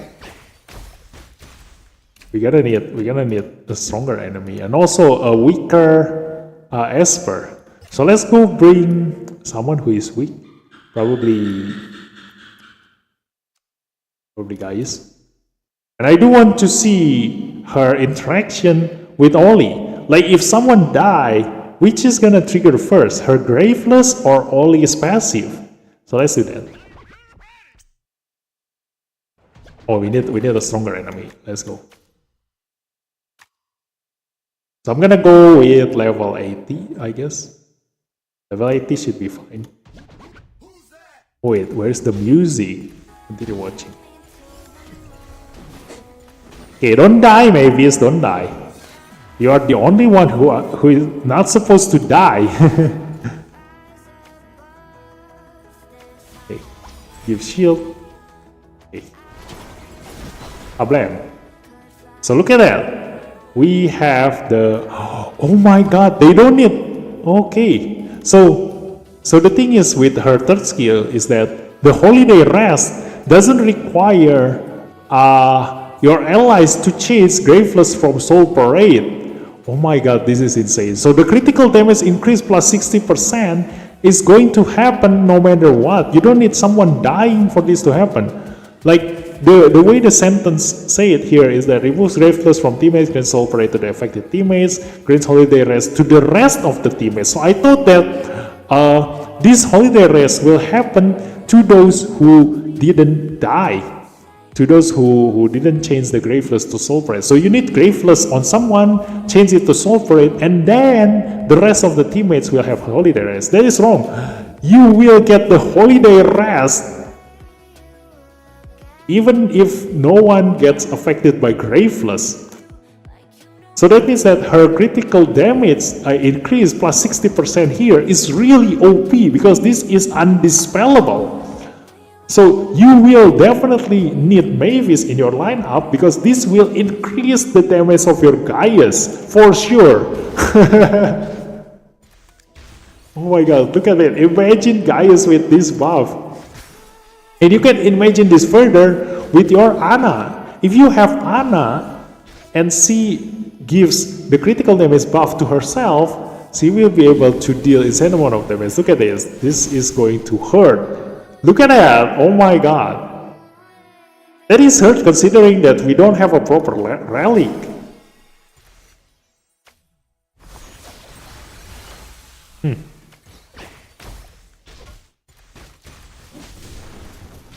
Look at that! Oh my god! Wait, just now she got 3 carnival hit with a single first skill from Gaius. So that means that if you deal AoE damage, she will get the carnival hit for every single enemy that get hit by the critical attack. So if you deal AoE damage to all 5 enemies and deal 5 critical attack, then you will get 5 stacks of carnival hit. So if you do want to stack this carnival hit as fast as possible, you want all of your espers to be able to deal AoE damage and have critical rate, at least critical rate. So right now the relic for the equipment for a critical rate, the one on the bottom left side, what is that? Is it the ring or the headphone? I forgot. Yeah, one. I think the ring. The ring equipment that increase critical rate up will be really useful for Mavis, because for Esper, like for example, like a support Esper, probably like Pritzker, he can gives Mavis a stack of carnival hit just by stunning the entire enemy team, because his stun will deal critical damage. Even though the damage is not a lot, but it's still considered a critical hit. So this is one way for you to give that, give a stack. Look at this. I'm gonna slow this down. Let's see how many stacks does Mavis get from just this one skill. Look at that, 3 stacks. So at least at the minimum, we have a limit of 3 stacks per turn. Okay, I forgot that. So yeah, you need to deal AoE damage and you will get 3 stacks of carnival hit. It's nice. And that's the way for you to prevent Mavis from dying. So Mavis will not die as long as Oli is here, and Oli will not die as long as Mavis is here. This is insane, So this is another combo that you can do with Oli. Usually before Mavis, if you bring Oli, people will aim your Oli first, because you cannot kill anyone as long as Oli is still alive. But right now, because you have Mavis, you can save your Oli, because your Mavis is another Oli, but your Mavis cannot be killed because you still have your Oli. Oh my god. That is great.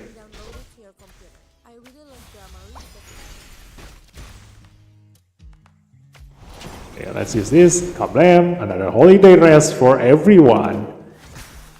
This is insane. Mavis is great.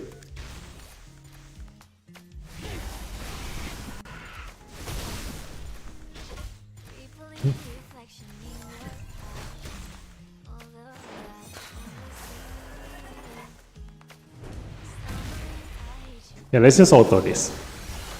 I do want to see, how far can we go with this.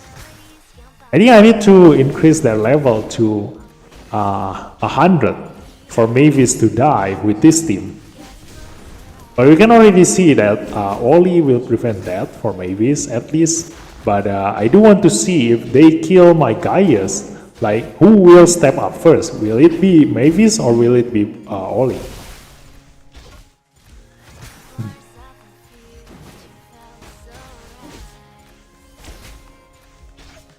Okay, Clara is going to die soon, so hopefully she die.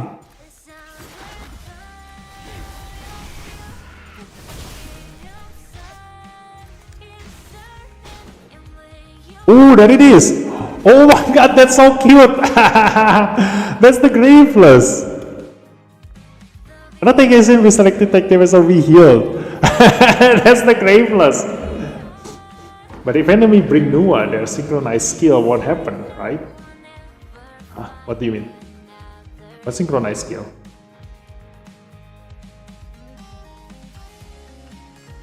What synchronized skill? Oh, you mean the Oli and Mavis?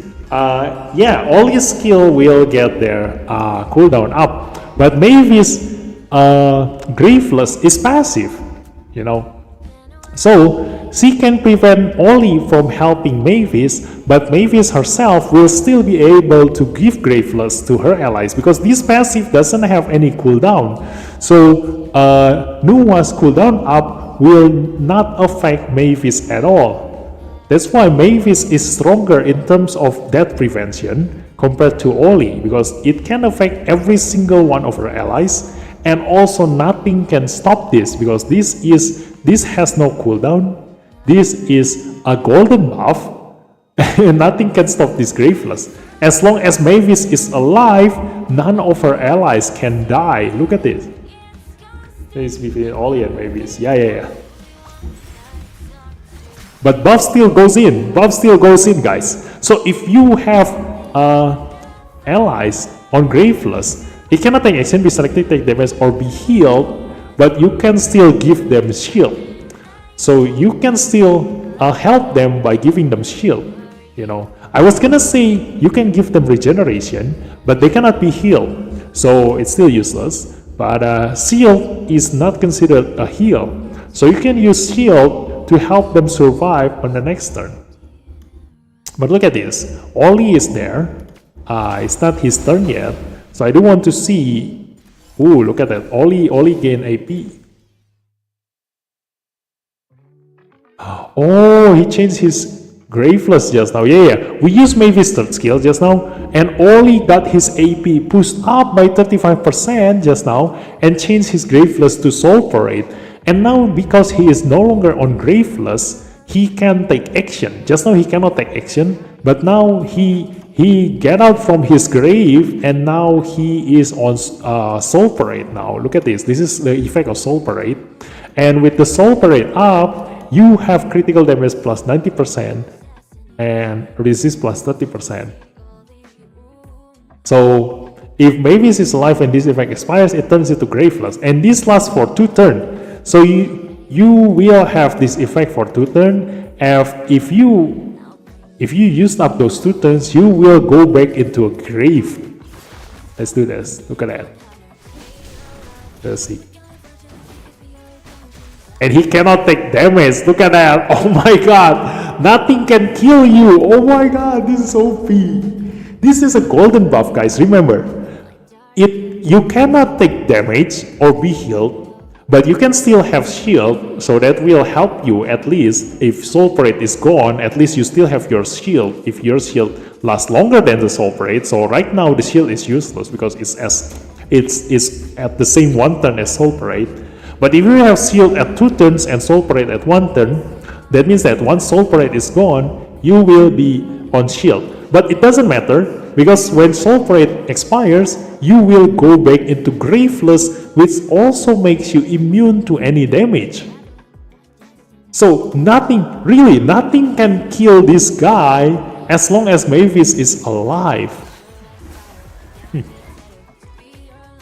It's crazy. So let's give Oli a turn. Let's go.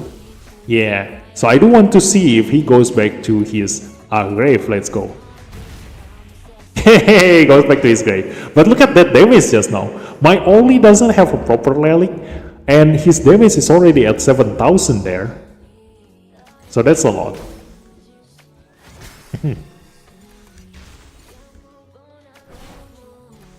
And he goes back to a grave and have his speed reduced. So he's just waiting for the moment to revive again, be a zombie, deal damage to the enemy, and if I can, because Oli is on a speed reduction, like his speed is reduced by 15%, so I have a chance for Mavis to catch up and reduce my cooldown, whether it's by Ocean Waves, or by Abigail calling my Mavis, or by Uday to reset my skill. Every single thing can help me get my 3rd skill up and cast this before Oli gets out from his Graveless, and change that to Soul Parade again, and then Oli will keep on dealing damage again. Imagine if the one getting hit by this buff is Gaius. Like, oh my god, nothing can kill your Gaius, and your Gaius can just basically spam happy, trigger happy at the back of his line here. Oh yeah, that is a passive skill. Crazy. Yeah. See, this is why I mentioned in my analysis yesterday that Mavis is insanely OP. As long as Mavis is alive, nothing can kill your allies, because this is a golden buff. This cannot be dispelled. You know, unlike Oli's passive. You know, if Oli prevents Gaius' death, like for example here, if Gaius die, Oli prevents his death and then gives him invincibility, you can still kill the Gaius with this spell. And that's it, he will die. But here, nothing can kill my Oli right now. And right now, my Oli have his passive, so I do want to see, Oli cannot take action. Oli cannot take action here, remember guys. Can Oli prevent my Gaius from dying? That's the question. So we're gonna slow this down. Let's see if Gaius die. Will Oli save him, or will it be Mavis who save him? Let's go. Come on, kill my Gaius, please.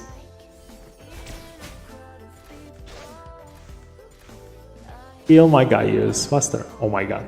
No, I don't want to change this. This will give me shield, so I won't die. I do want to die right now. Come on, kill me. There we go. Another. Kill me. Come on. Okay, any one of these two. Come on, kill any one of these two.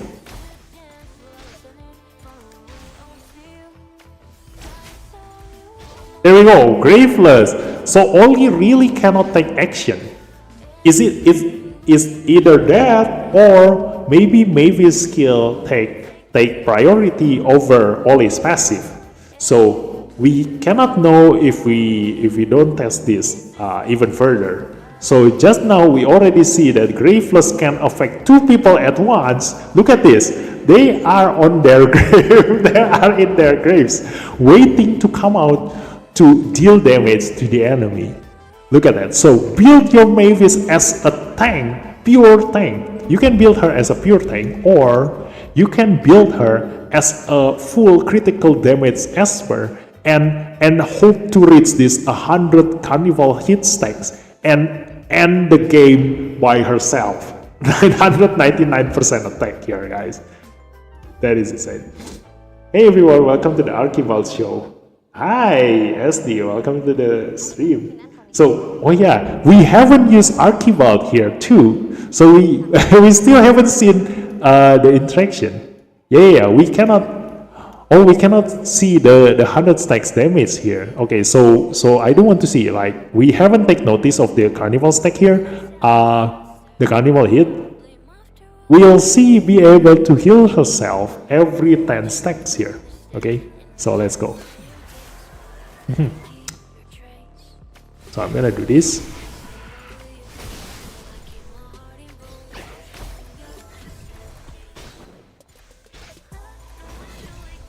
Oh, okay. Okay, now I understand how Graveless works.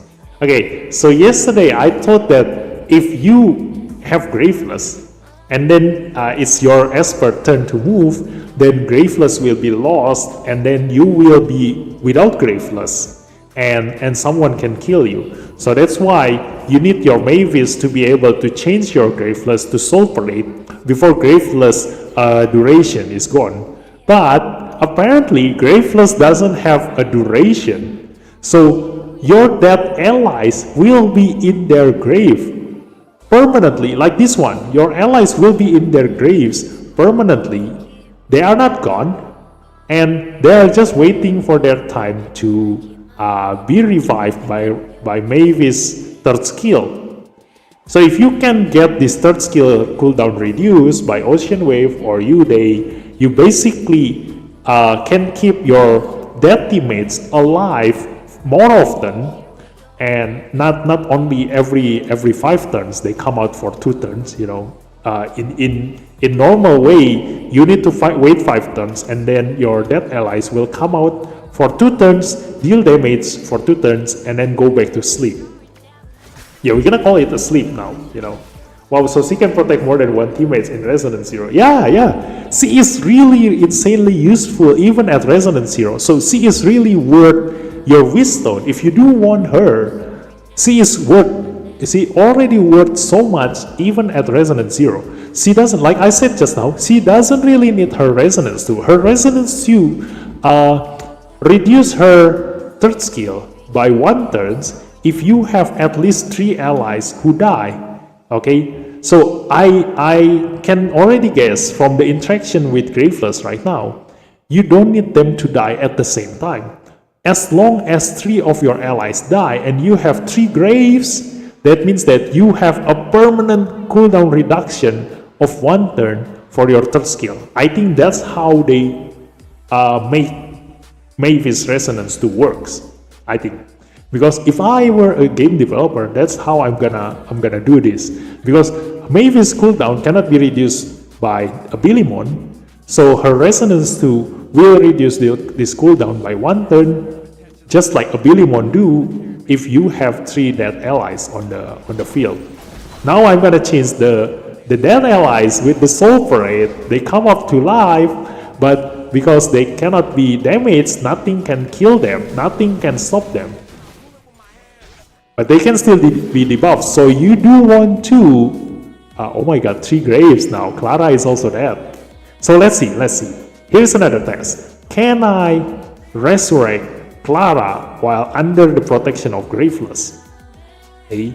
So if you do want to stop my Oli, like my Oli cannot be killed and he will deal damage to the enemy, like just imagine this being Gaius. Like it's gonna be really dangerous if you have Gaius on Soul Parade.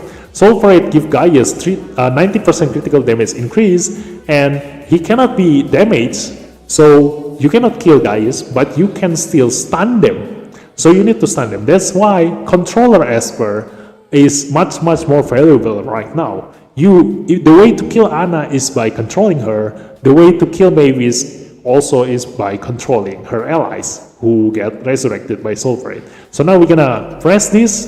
These things gonna revive allies. Can I target Clara? Can I heal Clara this way? Let's go.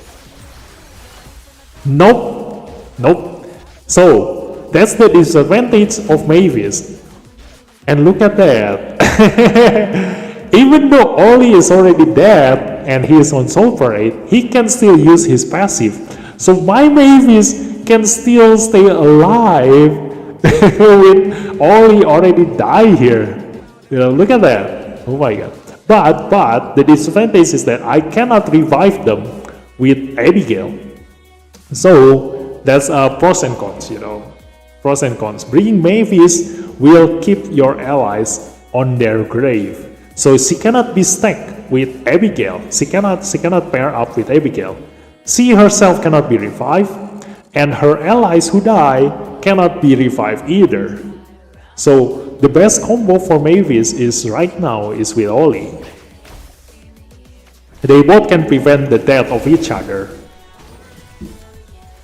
And also Yude, Yude. Obviously, like you can keep resetting her 3rd skill with Yude. Yeah, go back to sleep. Everybody go back to sleep. Now it's just Mavis here. Oh my god. And once Mavis, imagine if Gaius is Yude here. And then, ooh, look at that. If Mavis is dead, everybody will go on Soul Parade. Nice. And we have our last chance to kill the enemy before we go to sleep permanently. So we have 2 turns where we cannot be damaged, cannot be killed, and we can kill the enemy within these 2 turns.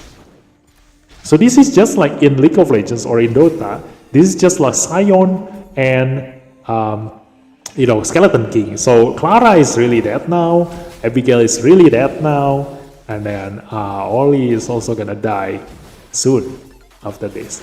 Kablam! Yeah. Okay, so that's how Mavis work. Okay, we haven't tried. We didn't take note of the Carnival healing.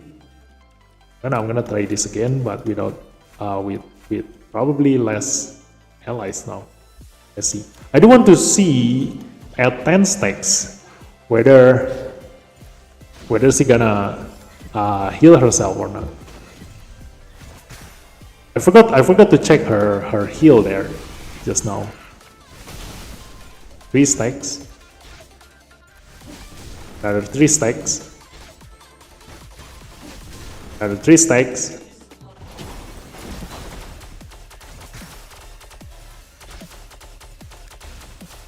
Just now she got healed by 2 times, right?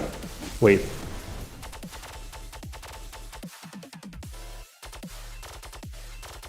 Yeah, that's Clara's heal just now. So she didn't get the heal. So her passive only works if she has Archibald. So the heal and the damage only works when she has Archibald in her lineup. So really, the Carnival hit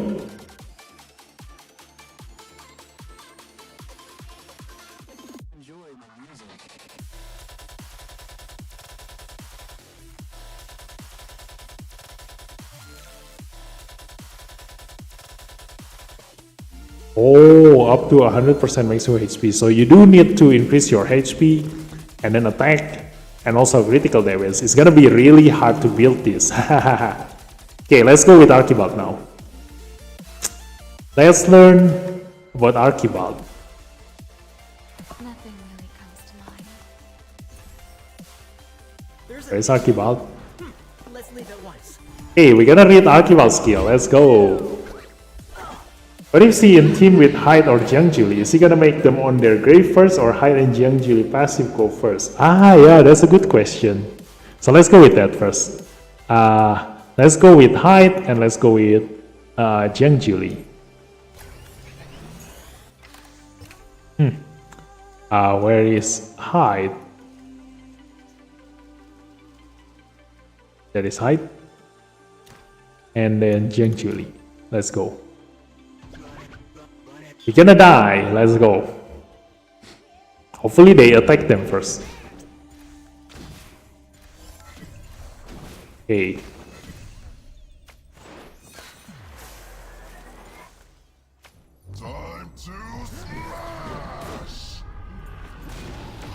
And this is what I said. I don't know whether it's earlier today or yesterday. But with Jiangjulie here, he can absorb some of the damage taken by Mavis, so it also increases Mavis' survivability. And Mavis will prevent the death of Jiangjulie, so Jiangjulie can keep on dealing damage. You know. So really, like Mavis is very, very versatile. Let's go. Gonna see kill, come on, Kablam. Okay, so demon mode first. Yeah, that's to be expected because otherwise it's gonna be useless. Like his demon mode is gonna be useless with Mavis if it's not demon mode first, like which takes priority. So now it's gonna be this one. In Hyde, I think in Hyde it's gonna be the same. Like Hyde need to trigger his passive first before Mavis trigger his Graveless. Yeah, it should be the same. Because here's the thing, here's the reasoning. Because Hyde is death prevention and Mavis is death prevention. So when Hyde died for the first time, it's not that technically die. He is his death is prevented. So he doesn't technically die. He only goes to 1 health and then healed back up to 50% if he has maximum stack. Okay? So he does not yet reach the step of dying. That's why Mavis won't be able to give Graveless to Hyde. The same thing with Jiangjulie. Jiangjulie demon mode makes him death prevention, so he doesn't technically die. He stops at 1 HP and then recover back some of his HP back and goes into demon mode. So that's the interaction between Graveless and other death prevention. The same thing with Ollie. So that's why I do want to test like this, you know. If Jiangjulie get killed, which one will trigger first? You know, Graveless or Ollie's skill? And it's really easy to die as Jiangjulie. Because Jiangjulie will kill himself.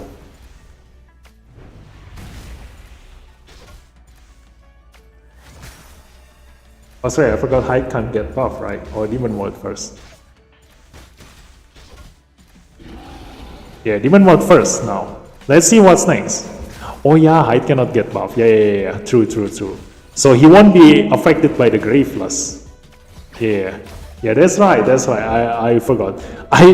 Up until now, I don't have Hyde on my main account, so I never know how Hyde interacts. Like it just didn't cross my mind, you know. Like usually other esper whom I use, I can get the information from my memory, but because I never use Hyde, so I need to remember hardly that he cannot get buff. Wait, what? marketing at a What? Grammarly. Guys, we were wrong. We were wrong. Good thing Grammarly's tone suggestions can help move things forward. Because Wait, he didn't die just now, right? This is this is his first death. This is his first death, and he got graveless. you got this, Dave. Oh my god! Luckily, we test this. You know, Quickly motivate. I don't know whether this is a bug or not, but he can get graveless. Look at y'all. Here we go. With a big tip, you need a little charm. A more personable and friendly approach can help win over.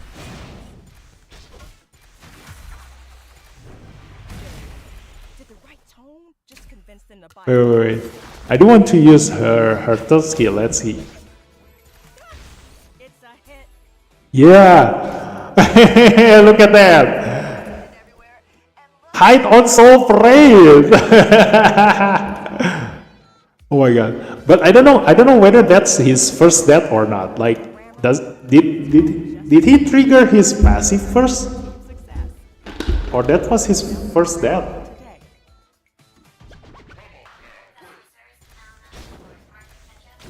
I think that was his first death. So Graveless broke Hide. Because if not, Oli should have prevented his death. Usually Hide interaction with Oli is that Hide will use his death prevention first, his passive, and then he will heal back. And then if he died the second time, then Oli will use his passive on Hide. But just now, Oli didn't use anything to Hide. So that means that it's on his first death and Mavis broke him with Graveless. Come on, kill the Jiangyu. Okay, Demon Mod first.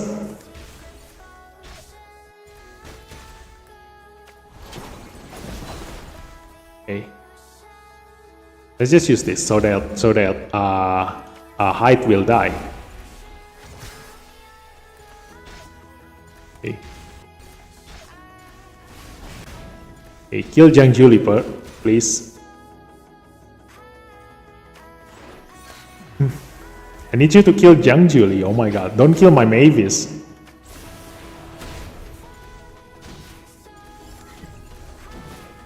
No, don't kill my Mavis. I need them to kill the Jiangyu Li. I need someone who can help my Mavis from dying. Let's see. Who can give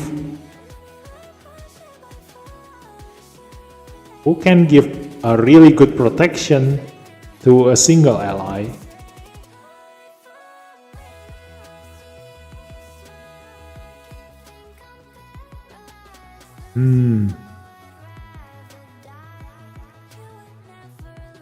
Or maybe this one.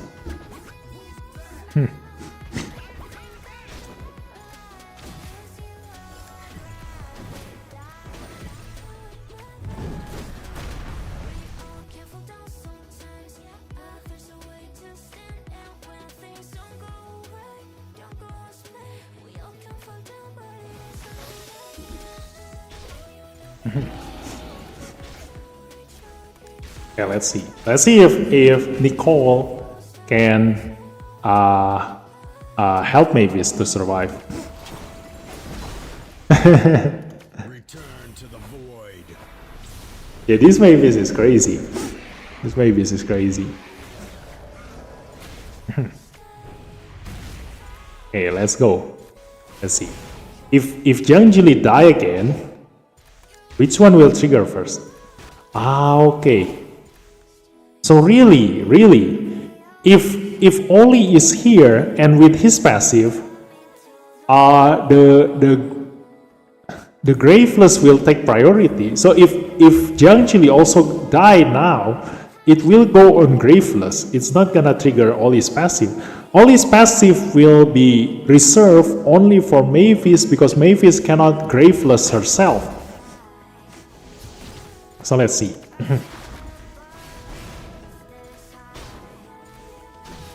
Okay, look, that's his first step. That is first step. Yes. So really, the Graveless gonna break Oli and Hide, but it still works on Jiang Julie. Like luckily demon mode will still takes priority, but hide passive is override by Graveless. It's overridden by the Graveless, and Ollie's passive also overridden by Graveless. We already have 2 allies dying here, but Ollie's passive doesn't trigger on them. It goes straight into Graveless. Look at that. Yeah, Jiang Julie also died, and it goes straight to Graveless. So Ollie's passive doesn't trigger. It's solely only reserved for Mavis alone.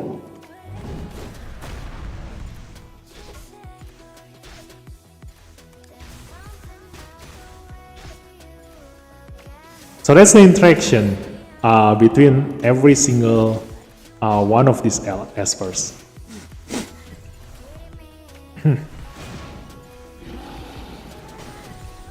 Oh my god! Jiang Julie can get out from Soul Parade!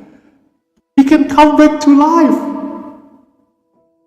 Oh my god! Jiang Julie can come back to life!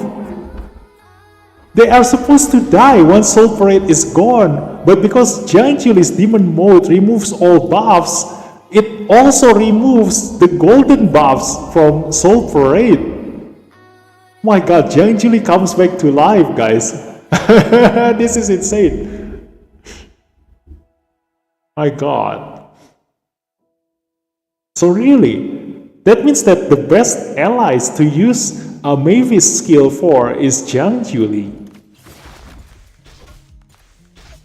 If you give Jiang Julie a Billimon, that means that Jiang Julie can stay alive permanently. Like he can just use demon mode, bam bam bam bam bam. If he dies, then he will be on Graveless. Then he come back alive. Then he use his demon mode again, and he come back to life again. And if he die, then if Mavis is still alive, he gonna go back to Graveless again. What the hell is this? We should already hire Cecil and JJ gonna crazy. Gila. What the hell is this? Okay, now another test. Okay, so we have Soul Guard here. Soul Guard will revive the carrier upon their death and heals them for 10% of the caster's maximum HP. Can I prevent allies' death with this? Okay, I do want to try using this on Ollie. Let's go. Like, will Ollie die? Oh no.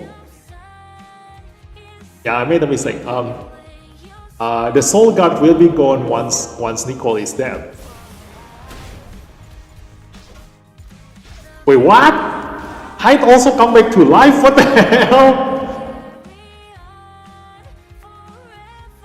Okay, so that's the interaction between them. So Hyde, here's the thing. Okay, Hyde will go into Graveless on his first death. And then if he go on Soul Parade, he will come back, deal damage to the enemy, and then once Soul Parade duration is gone, he is supposed to go back to Graveless if Mavis is still alive. But if Mavis is dead, then Hyde is supposed to die.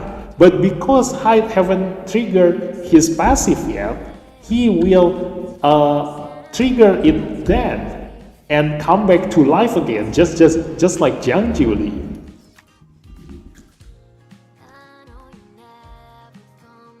Oh my god, this is all the crazy interaction between all these, death prevention espers. So I do want to see like whether Nicole can prevent the death with the Soul Guard here. Like if this one goes to Demon Mode. Now I do want to give the Soul Guard to Jiang Julie. Which one will take priority? Let's see.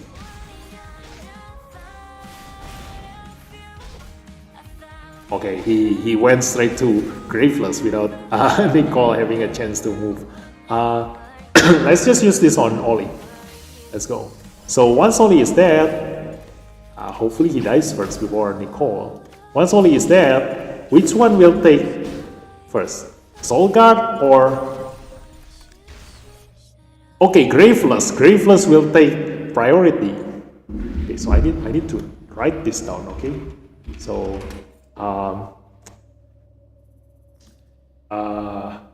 Graveless will take priority over Soul Guard. Nicole. And then Demon Mode JJ will take priority over Graveless. Okay. And then Graveless will take priority. Okay, I'm gonna how do we go capture this to, what is it? Let me add a window capture for my notepad. Yeah, so you guys can see what I'm writing down here. Right. So Graveless will take priority over Hades passive. Yes, Hades passive, right? What is the skill name? I don't know.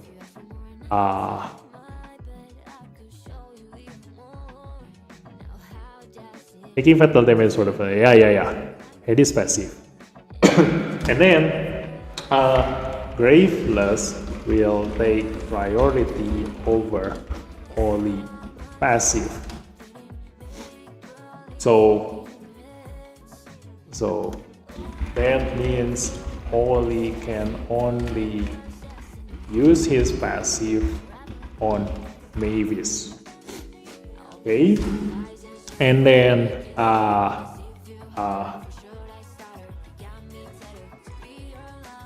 if Hades go into Soul Parade mode, he will go back to Graveless if Mavis is still alive, but he will trigger his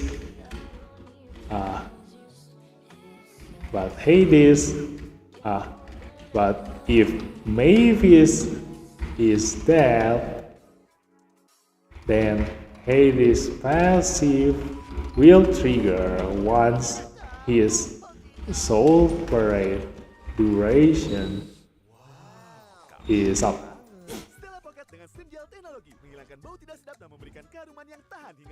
Will trigger once his Soul Parade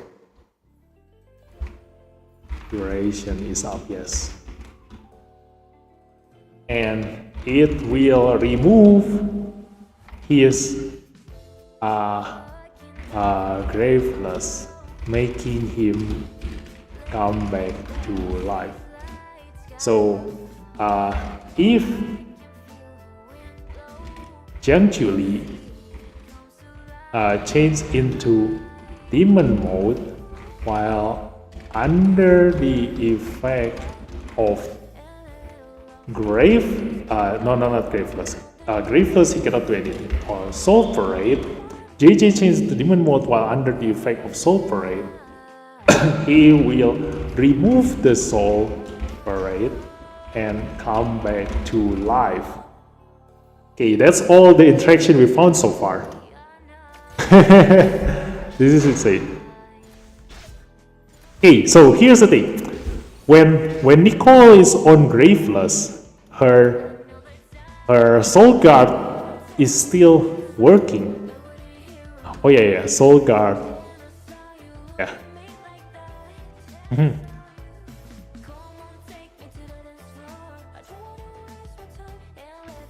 It's not gone. So wait, it mentions here, right, that the buff should be gone. Distribute to the reverse carry upon that expires upon the caster's death. Okay, so Nicole Soul Guard is supposed to be gone if be gone from her allies if Nicole herself is dead. But if Nicole goes into graveless mode, then the soul guard will still be on her allies. So that means that if this soul guard is currently on Mavis, for example, that means that the soul guard will transfer 30% of the damage taken by Mavis into Nicole. But because Nicole is on Graveless, that means that she will take 0 damage from that 30% damage that is transferred to her. So it's really good all in all.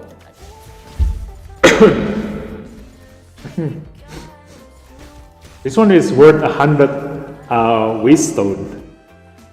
I would say that if I can use the Wistone on Anna, definitely use it on Anna. But we haven't tested Archibald yet. So if you think about Mavis, she is totally worth the 100 Wistone. But we haven't tested Archibald yet, so we gotta test him now. Okay. But right now we haven't finished testing Mavis first. So I still need that one test, like whether Mavis will heal herself every time she gets 10 stacks of Carnival heal. Yeah, I still need to test that. So let's see.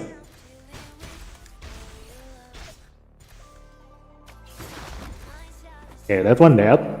Now he has his passive. Look at this. Jiang Julie have his passive, and he is on his last turn of Soul Parade. So when he uses his skill, okay, so I'm gonna need to reword this. Wait.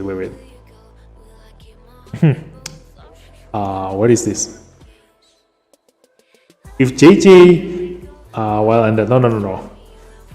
If JJ has his passive while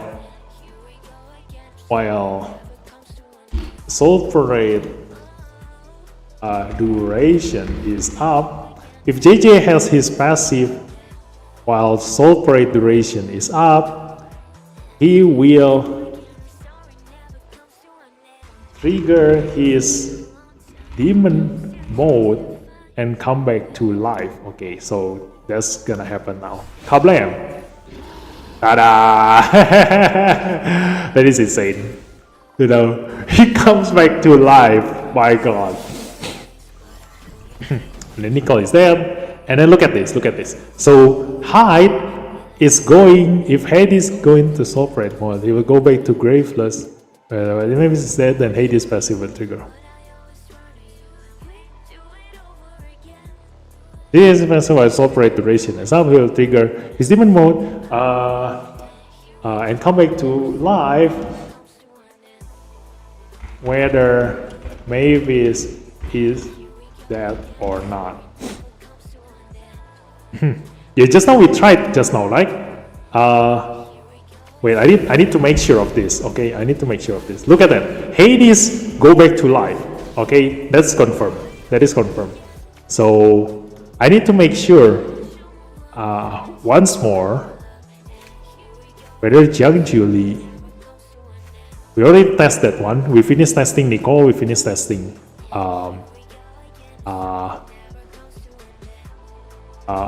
Hyde, and we gonna test Jiang Julie and Mavis. But I do need to prevent Mavis from dying. So I do need Ollie. I need to prevent Mavis from dying.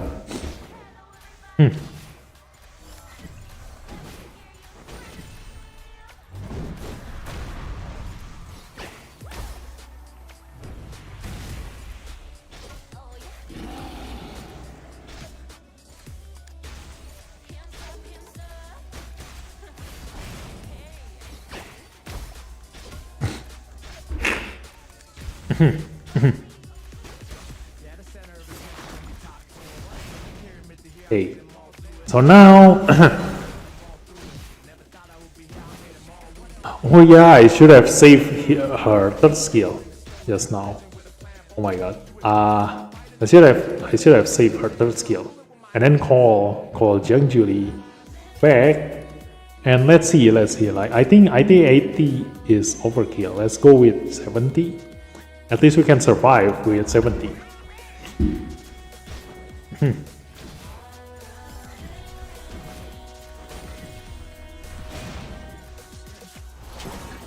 Why do I keep using her third skill? Oh my god.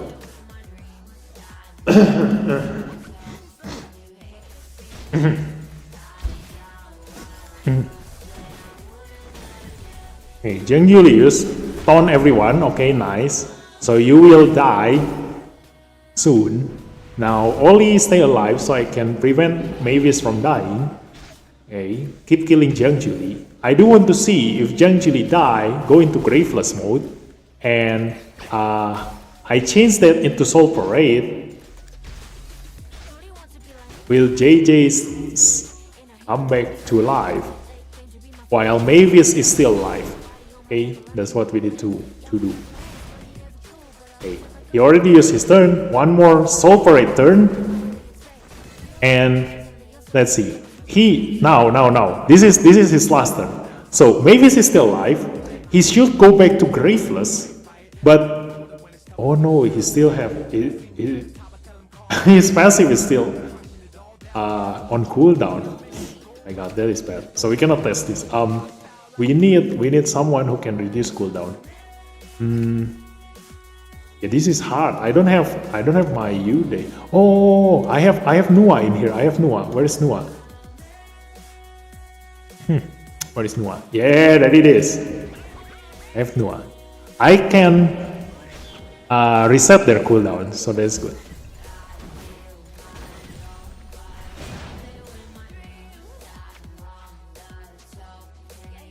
Let's just use that.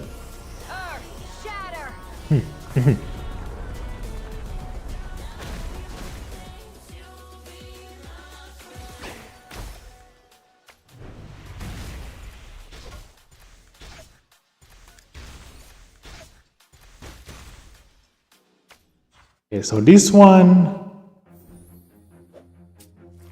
reset all their ability cooldown. Yeah, we need to save that to reset Young Julie's passive later on. And we're gonna save Mavis' third skill. Okay, there we go. Demon mode is there. I'm gonna let him die after this.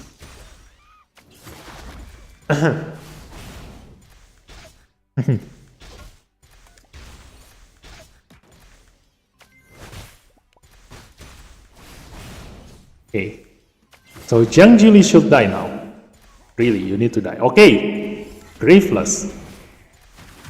Now prevent that. And then, oh my god, she got taunted. This is bad.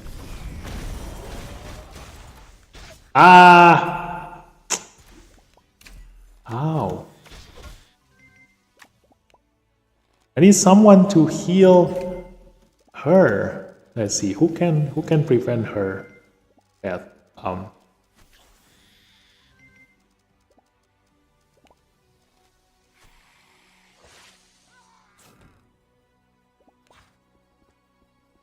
Okay, let's just use Uday for the shield. I want to prevent Mavis from dying. Okay, so don't die. Just don't die. You only have one job, Mavis. Don't die.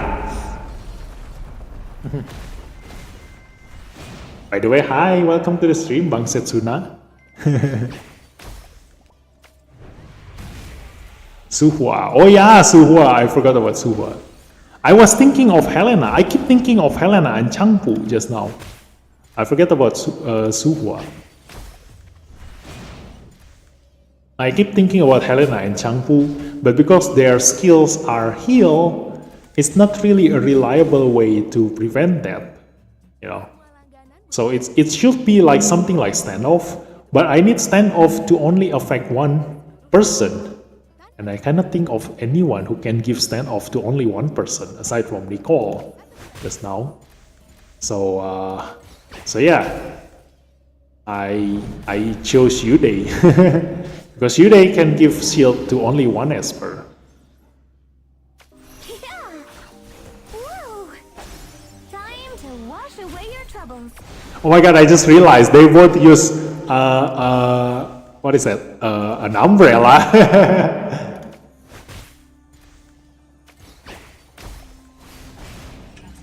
Okay.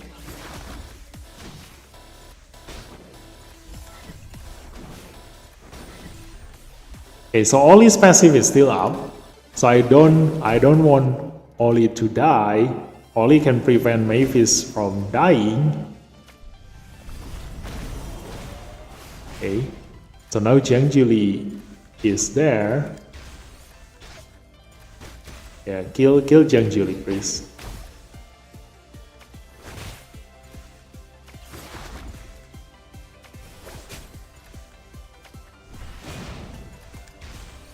I got Yude is dead. Come on, Jiang Julie, die. Come on, Jiang Julie, die. Die, Jiang Julie. Taunt all of them. Let them kill you. Hey, what the hell? He already has his demon mode up again. They are taking too long to kill Jiang Julie. Let's go with Suhua. Yeah. Let's go with Suhua.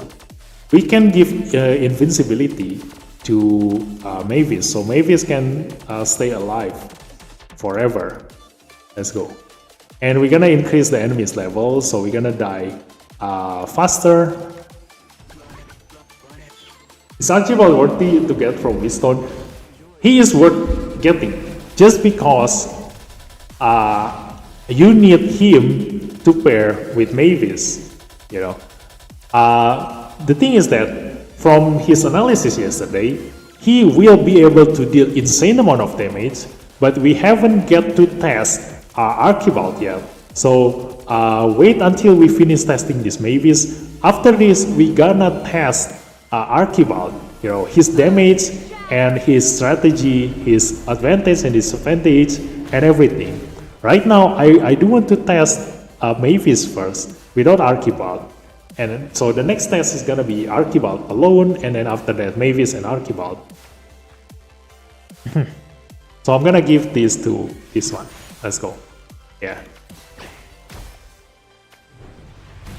Hello Bang. Hi Bang Flan, welcome to the stream. So Bang Sora, welcome to the stream. Let's go. Okay, so Jiang Julie still there, still hanging out. Where is that?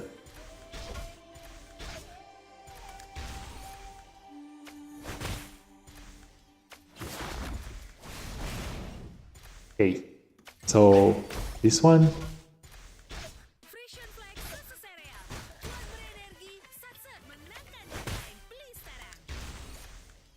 Oh my god, she's gonna die. Let's use this. Everyone quick.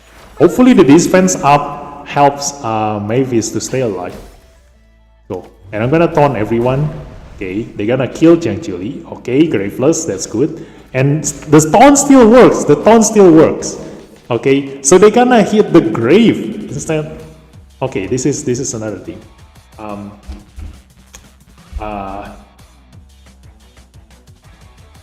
If the enemy, if enemies get taunted by someone who dies after and become graveless,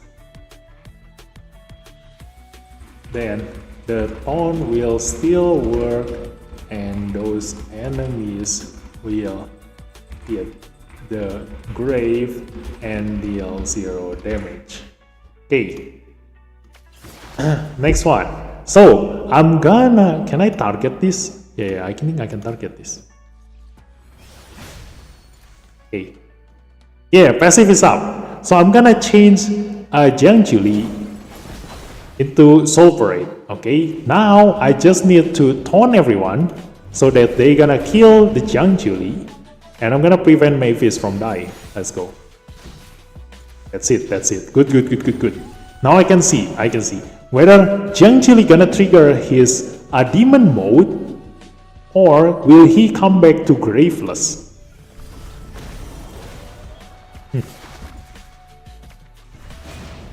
Oh, he goes back to Graveless. Okay, so this one we're gonna do. This festival soldiers is up. Okay, so if Hades, yeah, this is gonna be the same sentence with Hades. If JJ go into Soul Parade mode, he'll go back to Graveless if Mavis is still alive. But if Mavis is dead, then JJ passive will trigger once his Soul Parade duration is up, and it will remove his Graveless.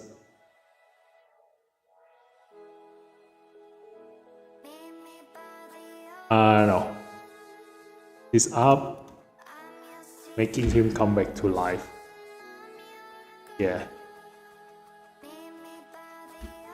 He'll come back to life. Yeah, that's it. Okay, that's the result of this test.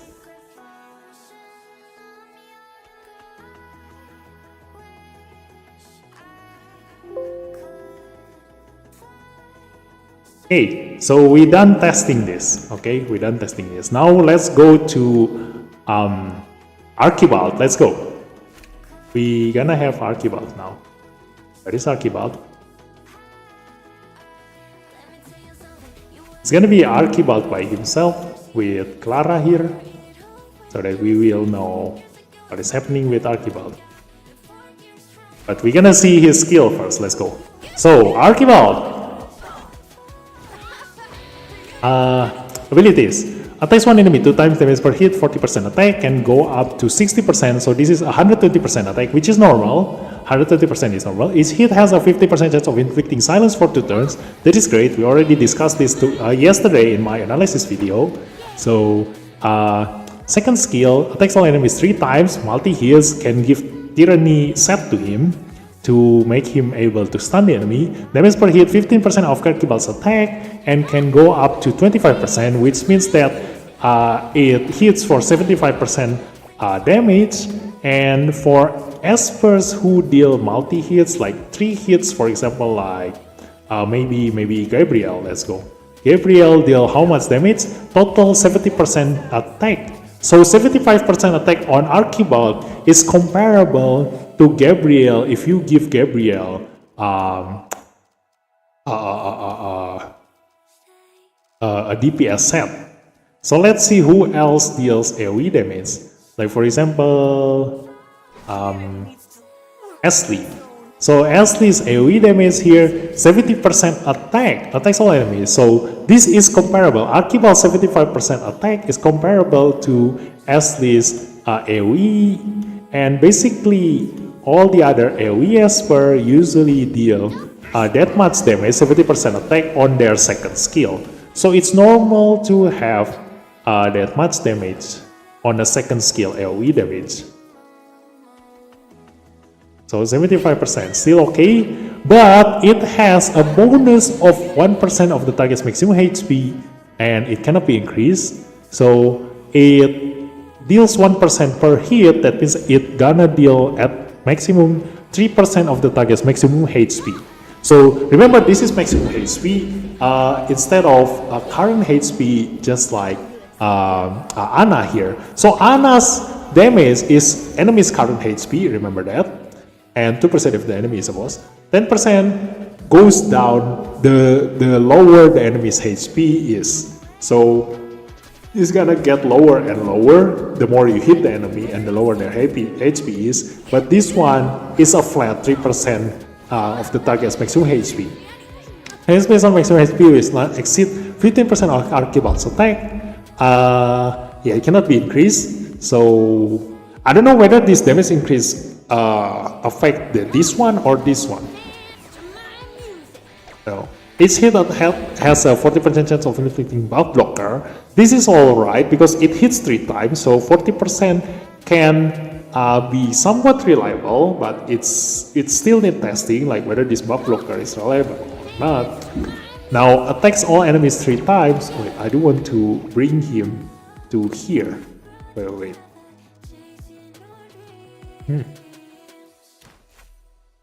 Now with full ability mod, 25% goes to this one, so the damage increased, but the maximum HP will still not exceed 15% of ARCHIBALD's attack. Okay, so this one, I'll go back to here again. Abilities.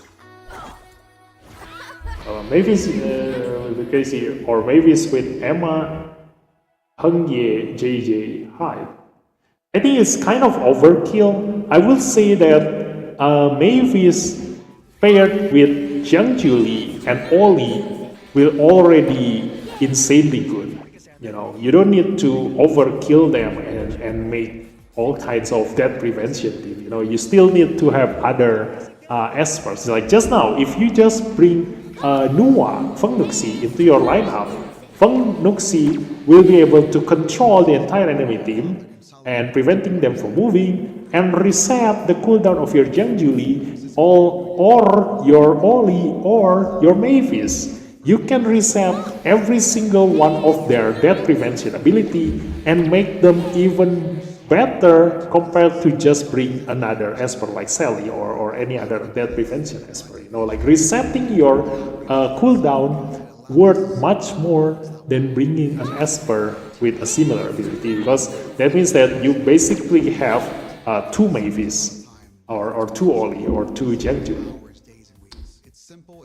So I hope there's a bug that make me can get Ana from Wistone. Yeah, if there's a bug like that, like I would love to have Ana too. So the grave can be targeted with single target attack even though it can't get damage. Yeah, that's why. So the grave is kind of like a distraction for the enemy, you know. So that's really good.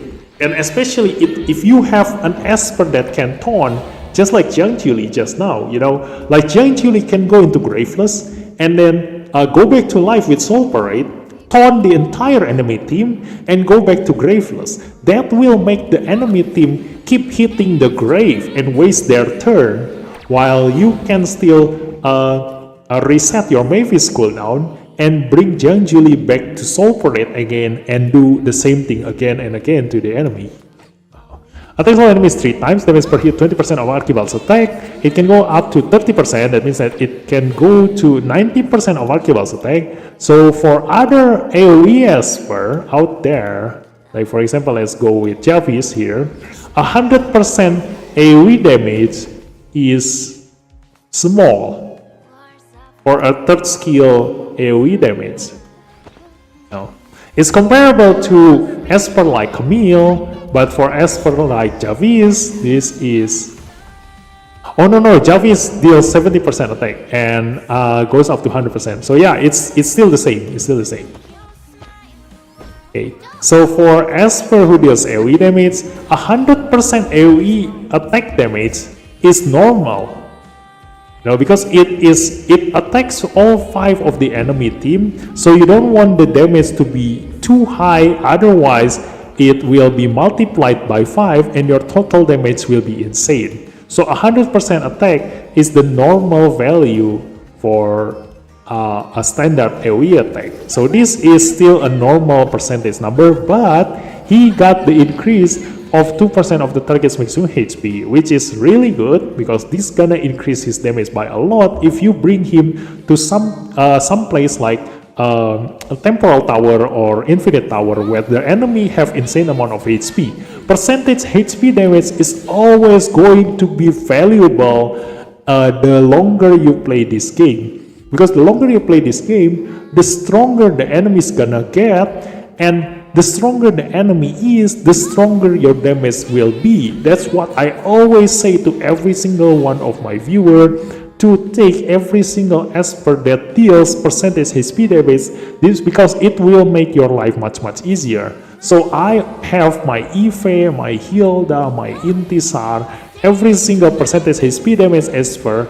I love them because they make my life so much easier. Against enemies who have insane amount of HP, I can cut down my clearing time by a fixed amount of time, because poison deal flat damage. So no matter how strong the enemy is, no matter how weak the enemy is, my clear time is going to be fixed. Like poison deal 4% of the enemy's maximum HP per turn. So if I can inflict 25 stacks of poison, anybody will die. You know, within like probably I can get 25 stacks of poison within like 10 turns. So anything, anybody, no matter how strong they are, they're gonna die within 10 turns of my poison. Yeah. So damage based on maximum HP will not exceed 30% of Archibald's attack. We already know from the second skill this cannot be increased. His hit has a 60% chance of dispelling one buff from each enemy, so it is comparable to Tricky. Let's go. Tricky's dispel is 80% chance, so Tricky and goes up to 100%. So Tricky is still the most reliable dispeller out there, and also because his passive prevents him from missing. That means that he has a more reliable way of dispelling an Inferno Esper, which he is supposed to lose a week against. So comparing this to Nuwa have like how much percentage chance? Dispel, this is 100% chance, so Nuwa is even more OP. We're gonna compare this with someone of lower value, this one. Each hit has a 30% chance of dispelling one buff from each enemy, trigger chance increased to 40%, attacks all enemies 3 times, but if you have watched my videos too, I used Alolian quite a lot, and he is somewhat reliable in his dispel. So with 40% chance and 3 hits is somewhat reliable, so this is also can be quite reliable, 60% chance. Inflicts one swing for 2 turns, one work on bosses, one swing basic ability damage plus 20%. It's not a lot, so it won't make the enemy insanely strong with this debuff, because that is the advantage that the enemy get for the disadvantage that they gonna get after that. The carrier can only use the basic ability at the end of the carrier's turn, deals 3 damage to all members on the target's team, 3 damage 5% of the target's maximum HP. So if you inflict this to someone like Jinyu Yao, who have like 90,000 HP, after this one swing duration is gone, at the end of the carrier's turn, this every time, I don't know how, oh, this one 2 turns, okay. So every turn for 2 turns, and if you can increase the duration of this with Tricky skill or who else, esper that can increase the buff duration, I think Farah can. Wait, who can increase the buff duration? I forgot. There was recently someone who can increase the buff duration. This one, yeah. Extends all the debuff duration. So if you have Nora, you can increase this one swing debuff duration to 3 turns, and if you use Tricky too, it can go up to 4 turns. So every turn for 4 turns, the enemy will receive damage equal to 5% of the target's maximum HP. So for example, if the enemy have Jinyu Yao, Sally, Clara, Ahmed, basically every single healer, and all of them got hit by one swing, and because this is a silver debuff, that means that it will never miss, so definitely they're all gonna they're all gonna receive this one swing. Every single turn, they will receive, all 5 of them will receive 5% of Jinyu Yao's maximum HP, 5% of Sally's maximum HP, 5% of Clara's maximum HP, which is gonna be insanely strong because all of them have very high HP. So imagine if you have Jinyu Yao, Sally, Clara, Ahmed, and the last one is Gaius. That Gaius will die. That Gaius will die, okay? Getting hit by 5% of Jinyu Yao's HP, Sally HP, Clara HP, and Ahmed HP. There's one example of making use of one swing. It won't work on bosses, obviously, for obvious reason. 5% of boss HP is 1 million. So that is too much. Passive buffs on enemies with one swing can only last for up to 1 turn. When an enemy casts their basic ability, Archibald gains 1 stack of Carnival hit. Each stack of Carnival hit increases Archibald's damage by 1%. When ally Mavis takes ability damage, shares 25% of her damage. Where is the when Mavis takes ability damage, shares 25% of her damage. Okay, so this will prevent, like I said in yesterday's analysis, if you bring Archibald together with Mavis, you know just now from our test that you need Mavis to stay alive for as long as possible. So Archibald will help you do that. You know, he will be able to be Mavis' protector. Now it is, if Mavis is an ally, Archibald's critical rate plus 100% and his AP plus 30% upon landing a critical hit triggers once per turn. So this is what is insane. If Mavis is an ally, Archibald doesn't need critical rate at all. You can focus your equipment purely on critical damage and he will deal insane amount of damage because his AoE damage is normal, but he has a percentage maximum HP damage on top of that, which makes him have an advantage compared to any other DPS esper. So we will test this right now. Let's go. So Archibald by himself, we will see how good he is in being by himself, but we're gonna test this against a weaker enemy. I don't want to die, you know, because Archibald is a DPS. We don't have any way to survive, so I do want the enemy to be weaker so I don't die, so I can test Archibald's skill here. Look at that, he already get his shield gone before he even moved. Let's use his third skill. Oh my god, that's revolution. Ooh, that looks so cool. Hi, how are you? Hi, Inside, welcome to the stream. Hi, how are you? It's been a long time. You know, I'm still good, like I'm still around. I no longer play Dislyte as much as other players. Like I'm only playing Dislyte for the new esper analysis. Like I love theory crafting, so I only looking forward to how creative the Dislyte developer team doing with the new esper and their skills and their interaction. And then also to test, basically to theory craft on their skills in practice. Like right now, you can see the result from my notepad on the right side of the screen. You can see all those results from my test, and that's what I love. And also, I'm looking forward to the Dislyte story. Like every single esper story, they have a really good background story. So I really love that from Dislyte. Aside from that, I don't really care much about the PvE and PvP anymore. I even no longer do, my daily quests and everything. You know, I no longer grind for a Billymon anymore. So, yeah, it's only theory crafting from now on. And I'm currently quite busy with, my work. So I'm working more overtime right now, so I no longer stream as much as I did previously, but I still do stream every Friday night and Sunday night, and also every time Dislyte releases a new patch. So those are my stream time. So that's how I'm doing right now. So let's continue with the test here. Let's see, look at that, the one swing thing. Oh my god, look at that damage. Every single turn they receive 5% of their maximum HP. Oh my god, that is insanely OP. Look at that, they already reduced their HP by half.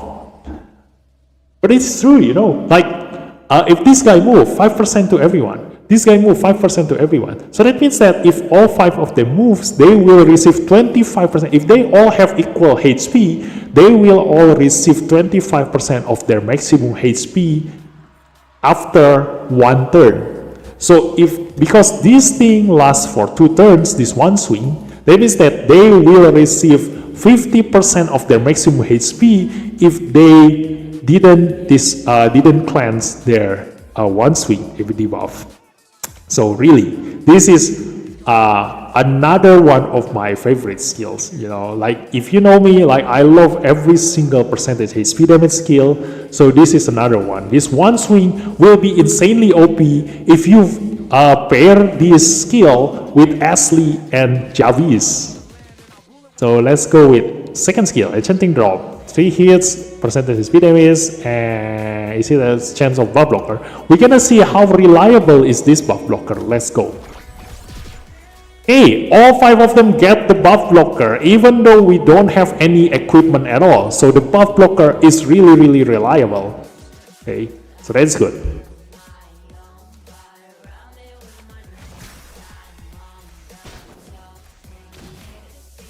So there are not many esper who can give a buff blocker to the entire enemy team. Like last time, I did an infinite tower and I was looking for an esper who can give buff blocker to the entire enemy team, and my options were only Gaius or Zora. So now, if I have Archibald, I will have a reliable buff blocker on top of being able to deal insane amount of damage to the enemy team, the entire enemy team. And also I have a silence there.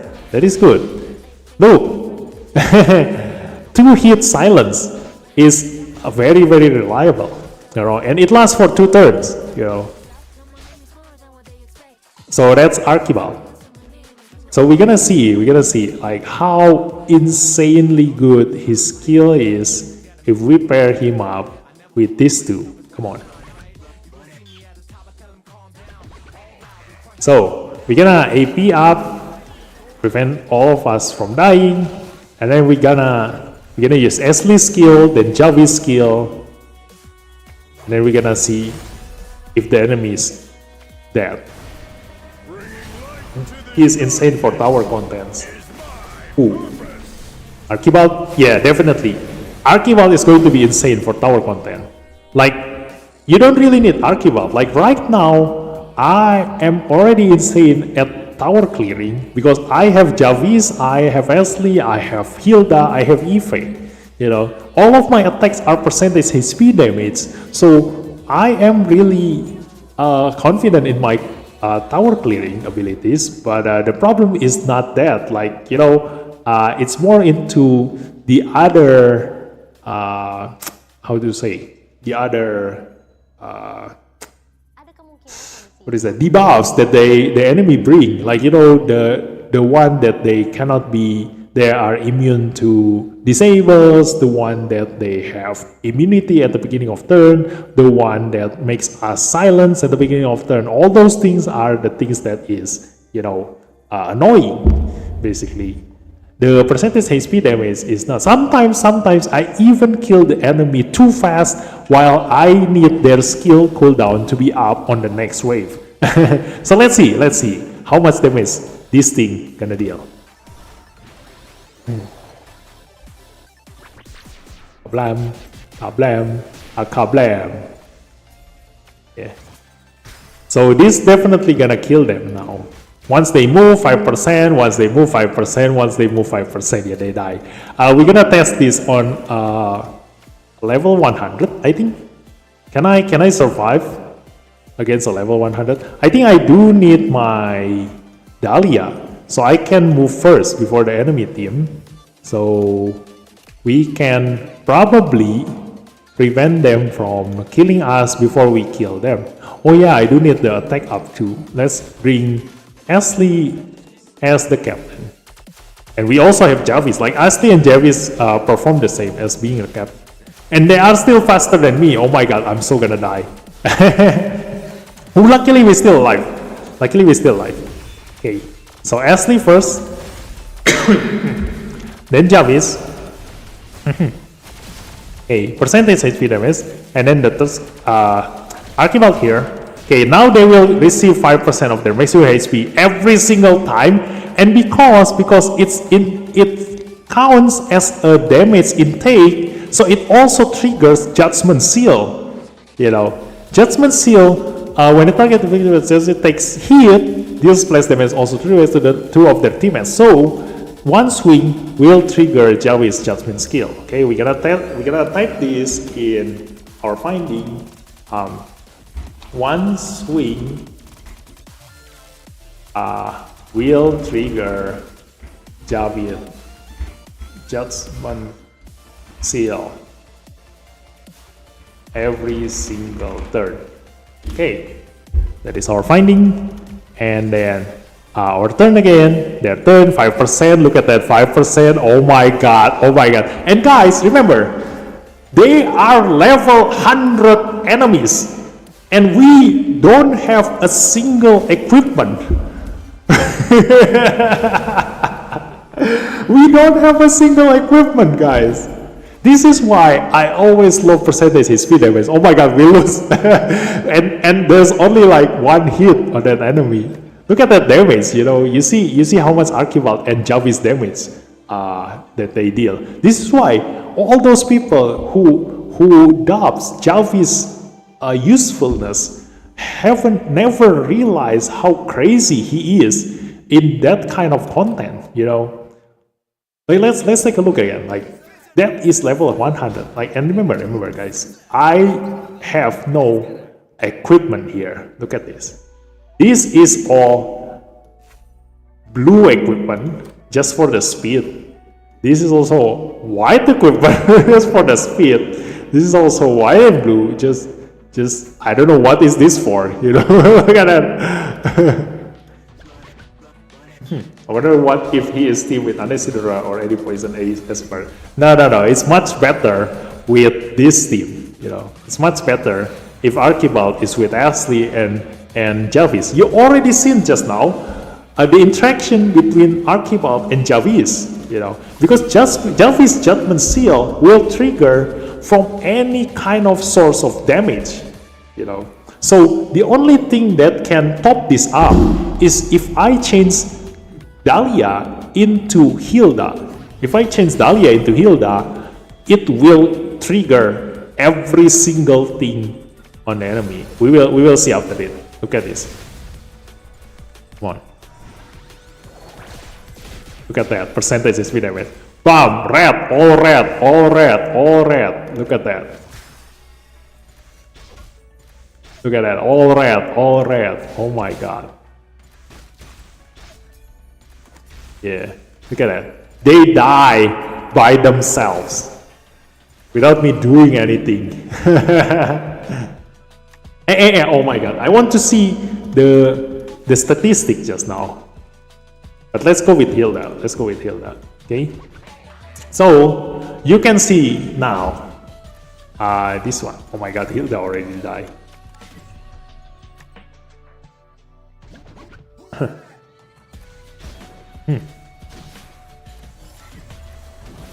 Oh no.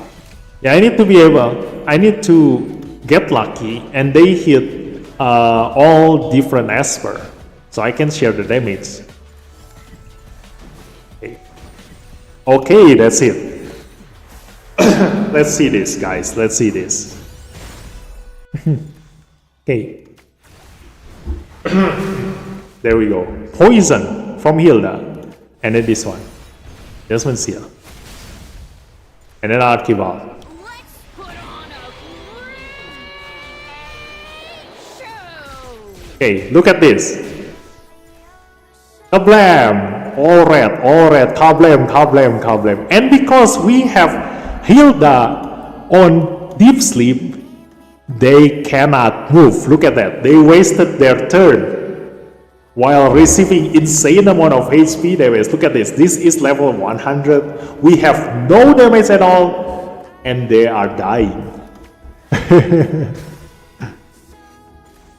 Look at this. Look at this. I don't even need to do anything, guys. I don't even need to do anything. And they die. And look at the damage, guys, here. 138,000 from Archibald, 142,000 from Javid. Who says Javid is useless now? Yeah, that's why trust in my instinct, guys. Like the moment when Javid, if you can scroll down to my video list, like in my Dislyte playlist, if you scroll down to when Javid first came out, you will see that I already said that Javid is OP. he is insanely OP because of his Judgment Seal, you know. And I've already proven that over and over again, because when Javid first came out, I paired him up with Ashley, and he deals insane amount of damage. He already deals insane amount of damage. When Hilda came out, I paired Javid, Hilda, and Ashley, and they are perfect. Now we're Archibald. This team is insane. Okay, so that's Archibald, you know. So both of them, Archibald and Mavis, really worth the 100 Wishstones, but you already know their tests just now. So whether you need Mavis more or whether you need Archibald more, or you do want to get both of them, is up to you. You know, they both perform totally differently, like they are a total opposite. Like Mavis' playstyle is more into a tanky playstyle. So if you play in PvP, she is more into what you consider a tank team, while Archibald is what you consider into a speed team. So it's a totally different playstyle. So if you have more tank espers, do take Mavis. But if you play with Infinite Tower, Temporal Tower, basically a PvE content, or having a speed team, then do take Archibald. Like I feel like I do want to take Archibald for myself. Like he himself at Resonance 0 already performed that well just now.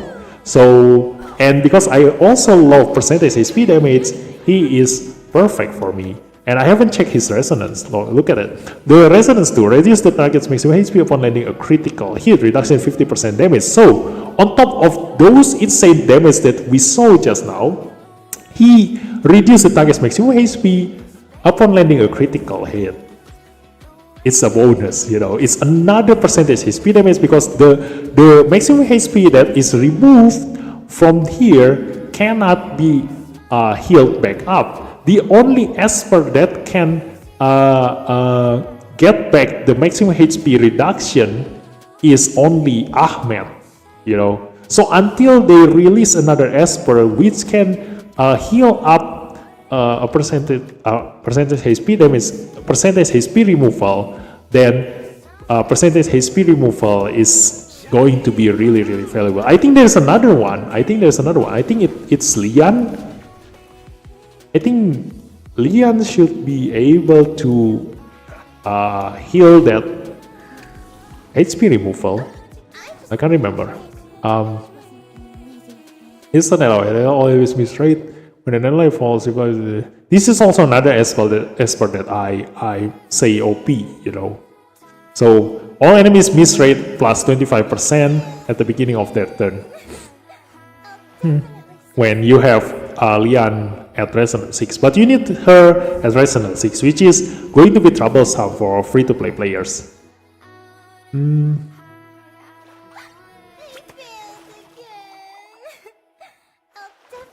Yeah, I can't remember. I think there's another esper that came out recently who can heal back percentage HP removal. I forget who. Yeah, I forget who was it. I think there's another one. I forgot. Okay, so Archibald and Mavis, let's see.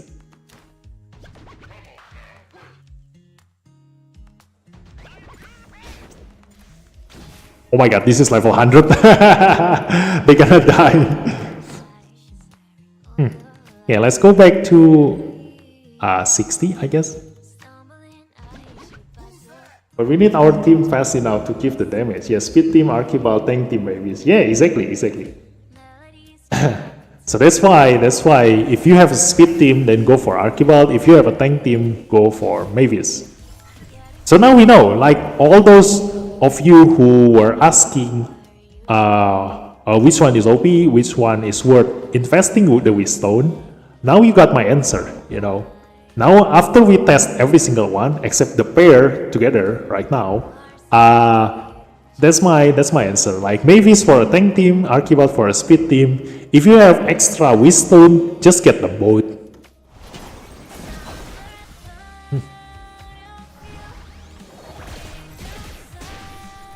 Ooh, Carnival hit.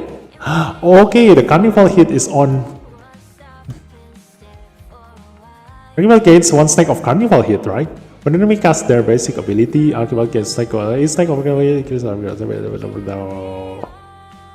Okay, so Archibald already get his 30% AP. Look at that. He already reached this on the AP bar. He already reached half of the AP bar. So that definitely proves that it triggers his AP plus 30% here upon landing a critical hit. And because we have Mavis here, just now all of his attack deals critical damage. 5% HP, 5% HP, 5% HP. Look at that. I really love that kind of interaction. You know, that's why I love poison damage. And look at that. We have 5 stacks of Carnival hit just because all 5 of them use their skills just now. So Carnival hit for Archibald triggers whenever the enemy moves and use their abilities. A Carnival hit for Mavis gets triggers whenever allies deals critical damage. But because Archibald deals critical damage 100% chance when he is paired with Mavis, so every single one of Archibald's attack will trigger this Carnival hit. Look at this. This is going to be 100% critical rate.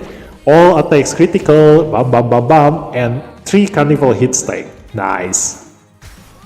So really, if you do have extra, Wisdom, get them both. They are insanely good together. Like, you can focus on building Archibald with full critical damage relic, just like Gaius, because you have 100% critical rate with Mavis. And you already seen, like, this attack, AoE attack damage is normal, but for every other esper, they need to increase their critical rate. While Mavis doesn't need to increase his critical rate, so he will have advantage in dealing AoE damage far more higher than the other esper.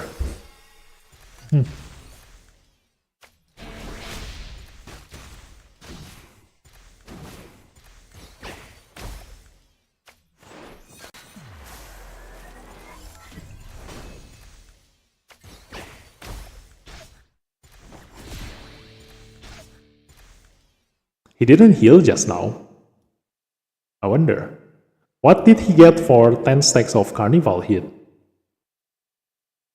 For reaching 10, 30, 50 stacks, all allies AP. Oh, okay. He gave allies AP just now. Okay, okay.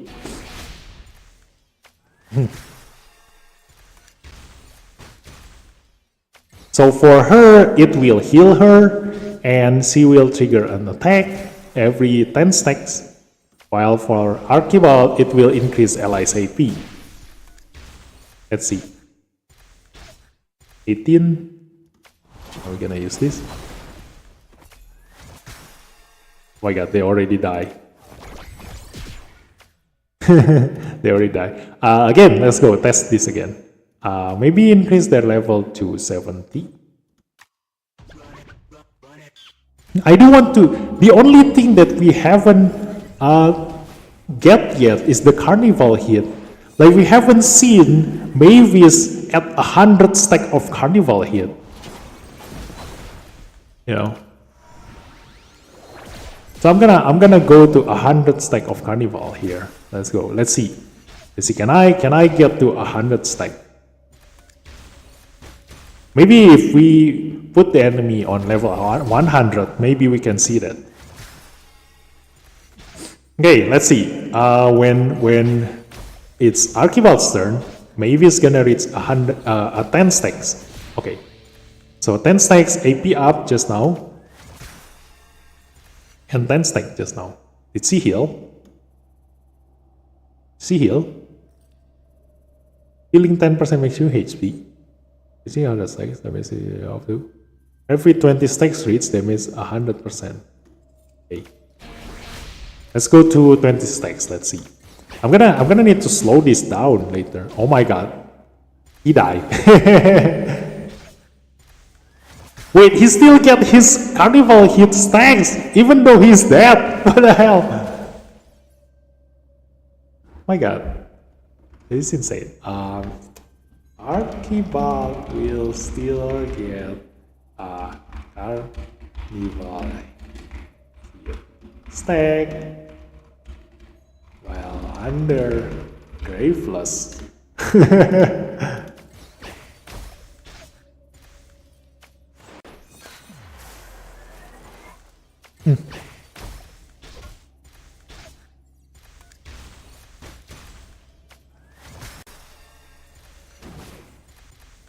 I want to see on the 20 stack, like, where is the AoE damage? AP up, Soul Parade, yeah. Okay, so let's do this. 20! Okay, that's the AoE. Ooh! That is quite okay. Like, that's 100% attack. Wait, is it 100%? Where was it just now? This one. Yeah, 100% attack. So a normal AoE damage, attacks always lands a critical hit. Yeah, just now we saw a critical hit. And recover HP. Oh yeah, this is 20 stacks. Okay. So if there is no Archibald, then she will only recover HP every 10 stacks. Healing 10% of maximum HP. Upon reaching 100% attack, increase to 999% attack, up to 100% maximum HP. This attack damage is limited by 100% of Mavis HP. So you do want to increase her HP on top of her attack so that she will be able to benefit from this 999% attack together and increase her critical damage because her attack will always land a critical hit. I don't know how much this damage is gonna be. Like, probably soon you will have another YouTuber after they get this into the actual apps, to say, like the actual server. Like, if this is released for real, not only on the PTR, then we can use our actual equipment, which is gonna be, like, you know, much more reliable in testing, like how much damage he can deal, and we can see like insane amount of damage coming from her. But right now we cannot see that damage.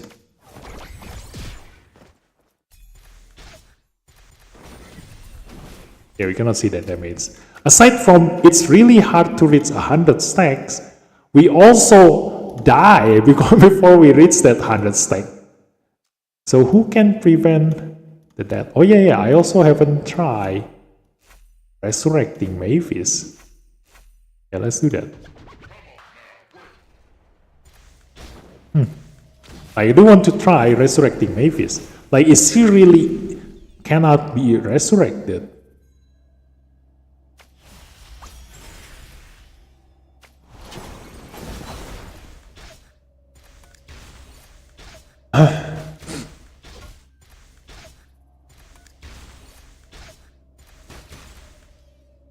Okay. Don't die, Abigail, don't die. Yeah, I need someone else. Probably Suhua. Yeah, now that you mention Suhua, she is really good at this kind of testing. Okay.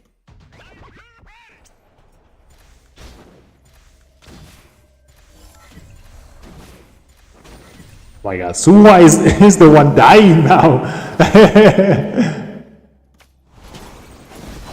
Come on, attack Mavis. Come on, don't keep hitting my Suhua. What the hell? Dude, I want to test Mavis dying, not you dying yourself.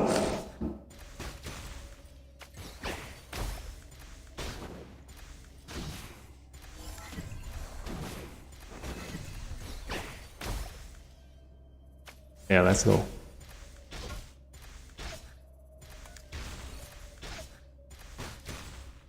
My god.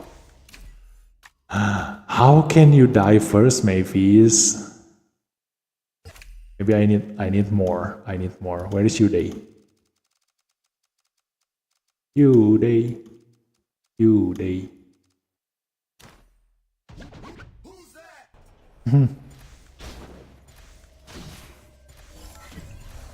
Why do they love hitting my Simmer Esper?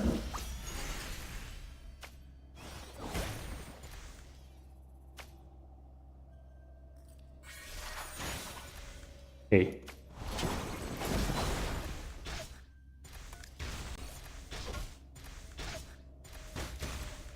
Yeah, keep hitting Mavis, come on. The other won't die. Okay, the other won't die. Keep hitting Mavis, come on.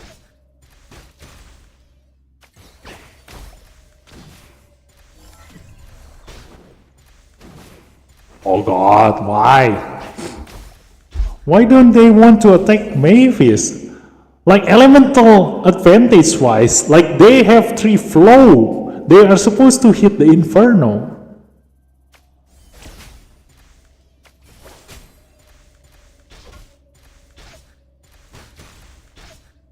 The hell.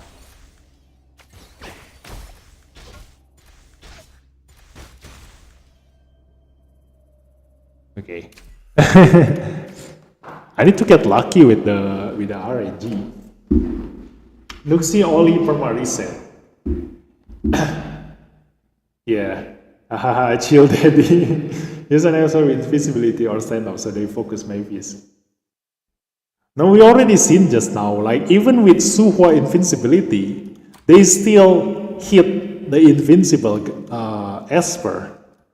Maybe add some more, like I'm gonna. But if I bring Oli, you know, Mavis herself won't die. And I want Mavis to die, you know. So I cannot bring someone who triggers his passive. Otherwise, Mavis is the one who will get healed up, you know. I mean, get death prevented. That's why I need someone who can target their healing. Someone like Changpu. Let's go. Who can target their heal? So I can target the Esper that is not Mavis. Like right now, I can focus my skill on this one, you know, and I'm gonna use this. Wait until they hit my Mavis. Look at that. Why do they not hit my Mavis at all? And give this to today.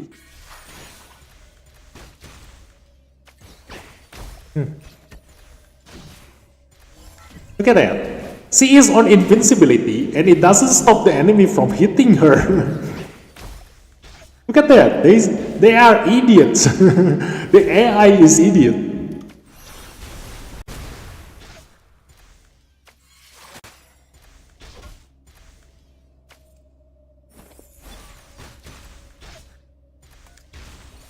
Oh my god, they never touch Mavis at all. Is it because she is the captain? Let's just change her position. Like maybe they love hitting people at the back. Yeah, look at that. No, they still hit you, they.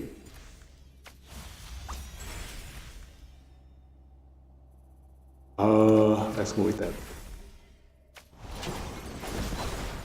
Can I be of service?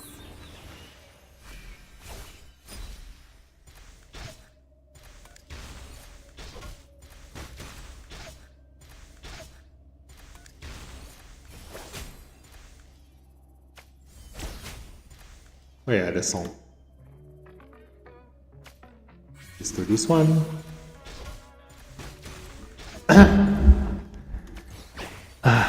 And we already used up our testing time. Let's go. I only want to see the carnival hit and the Mavis not being able to be revived.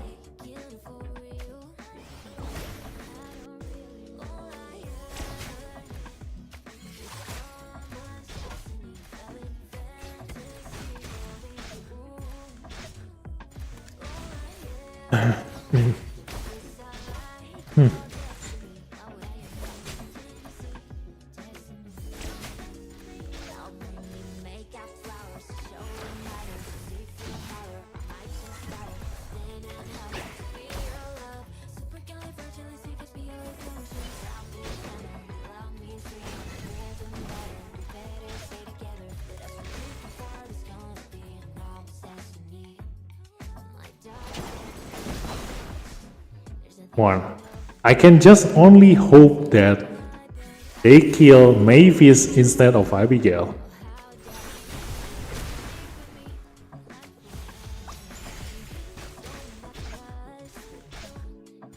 Come on, keep hitting Mavis. Come on. There we go. There we go. I'm gonna give this to Changpu.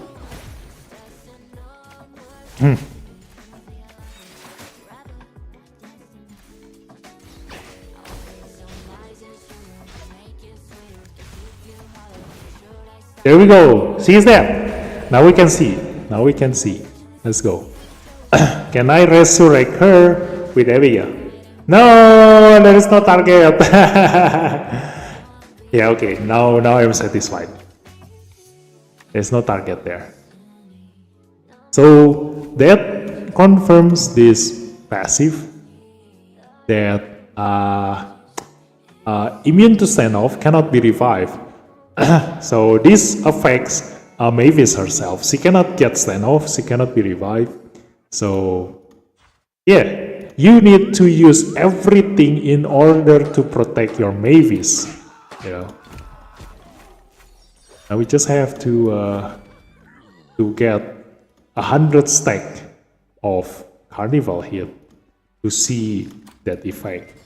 But how am I gonna do that? I have no idea. It's gonna take a really long time to reach there without any proper relic. And I do want to have a lot of healer here. So let's go with that, I guess.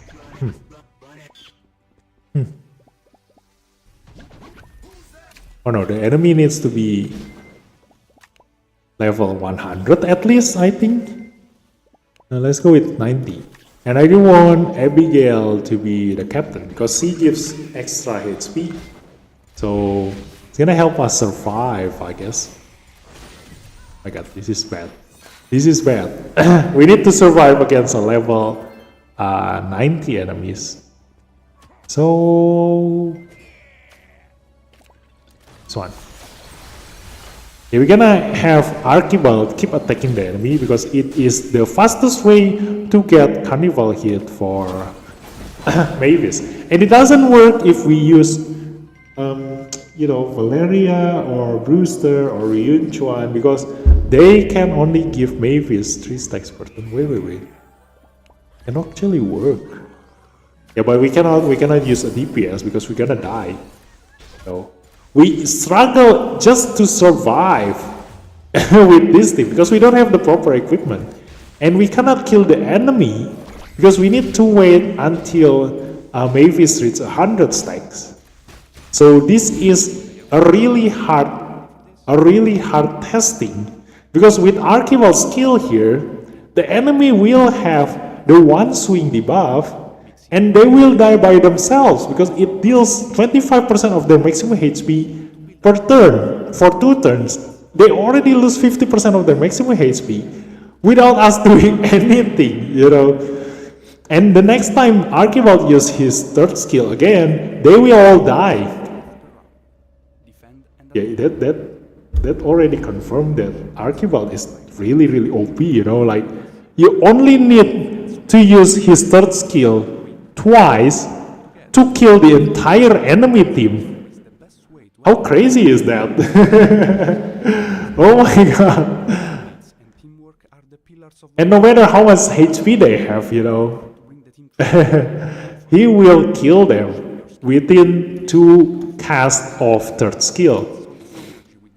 Yeah, so we cannot test this 100 stacks Carnival hit because Archibald will kill the entire enemy team before we even reach 100 stacks, and I need both of them in my lineup. So I think that's it for tonight's testing, guys. Hope you get a lot of things from this test. Oh yeah, I do want to see the new thing. What is this? Divine Synthesis spot. Oh, this is the one that increased my level up to the highest level of my Esper. And the Swift Space, yeah, this one we're gonna see when the the pets hits the the real server, you know. It's too bothersome for me to level up all of my espers. Like I need to do all this. Where is it? I need to do all these quests. This one. Level 60 Ascension Phase 6, maximum ability level, resource phase. Yeah, I need to do all this and then attendance record here. I think I can do this. Resonance Phase 6. Oh yeah, the hardest part for me is the Resonance Phase 6. Because I don't have I don't have resonance in this PTR account. I need to pull. Even the rare esper is not at resonance 6. It's not even at resonance 1. So I need to finish all this to get to the next trust. So yeah, I cannot test that right now. And we're gonna see this. Shop mission as usual, standard. And then shop, standard shop, gift shop, standard gift shop, and trials. We're gonna see the trials first. You know, as first we sold parade deal 25% damage. Yeah, definitely they wanna make use of Mavis and Archibald in this trial. So let's see what the enemy is. We're gonna need to use the trial Archibald. They give ocean waves. Like they recommend you to use ocean wave by default. And the enemy is for better. So that's okay. Let's go with our combo here. Where is Archibald?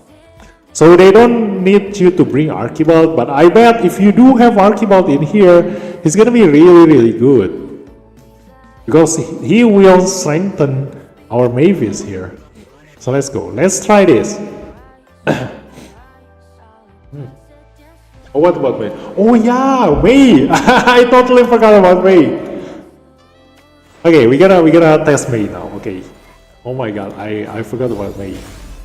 Like that's why the title of my yesterday analysis was so many esper. God, it is too much.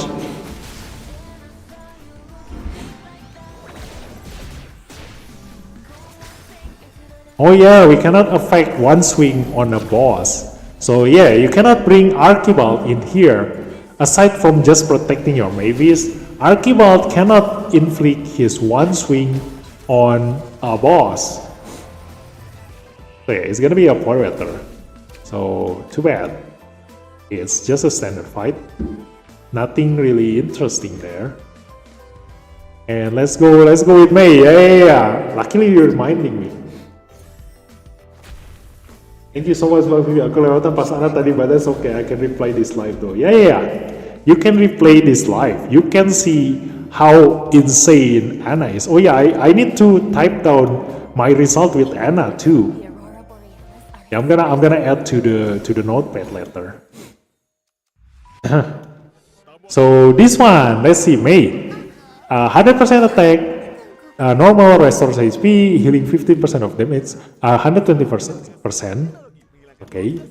Attacks all enemies, damage 45% attack, goes up to 60%, is below normal. Gains attack up for 1 turn if the target is not afflicted with Voodoo Doll. When attack, Sky Totem's cooldown -1 turn. Sky Totem is this one. 6 turns cooldown, reduced to 5 turns, and now with this one, it reduced to 4 turns, up to -2 turns. Okay, so there's a limit. So if all 5 enemies get Voodoo Doll, you cannot reduce your cooldown by 5 turns. That will be too OP. So it will reduce your cooldowns by up to 2 turns even if you hit all 5 enemies that doesn't have Voodoo Doll.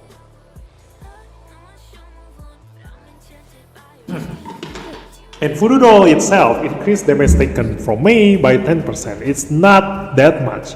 But because it's damage taken, it's not increasing Mei's attack, so this affects the final number, which is going to be big because the final number is already affected by multiplier. So the 10% is getting affected by the multiplier too. So like for example, like you have like 3000 attack, and then your attack damage is like 300%, for example. The 3000 times 300 then times a hidden multiplier that only Dislyte team knows, and the final damage, like for example you deal like 50,000 damage, then the 50,000 damage will be increased by this 10%. That is how damage taken works. You know, it's similar to the other one, this one, Koharu. Koharu with Kagura Dance damage dealt plus 10%. So this one will stack with MEI. Like this one is the buff version, this one is the debuff version. So they really do shoot each other, and they also Ame no Uzume and Kaya no Hime. I think they are like a similar god or something. So let's see the Ascension one on the second skill. The second skill gives a passive, gains shield for 1 turn at the start of a round, shield strength 100% attack. This will help her survive a little bit, because 100% attack is going to be quite small, but it still helps nonetheless. And then the third skill, attacks all enemies, damage 90% attack, gains critical rate up for 1 turn, inflicts voodoo doll. After casting side totem, performs a pursuit attack on enemies with voodoo doll. Using replacing grab, the pursuit attack ignores 50% defense. Nothing interesting, like this is just a bonus esper basically. Like there is nothing good at all about her. There is nothing good at all about her.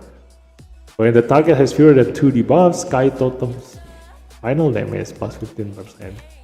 And there is nothing good about her. Also, we forgot to see,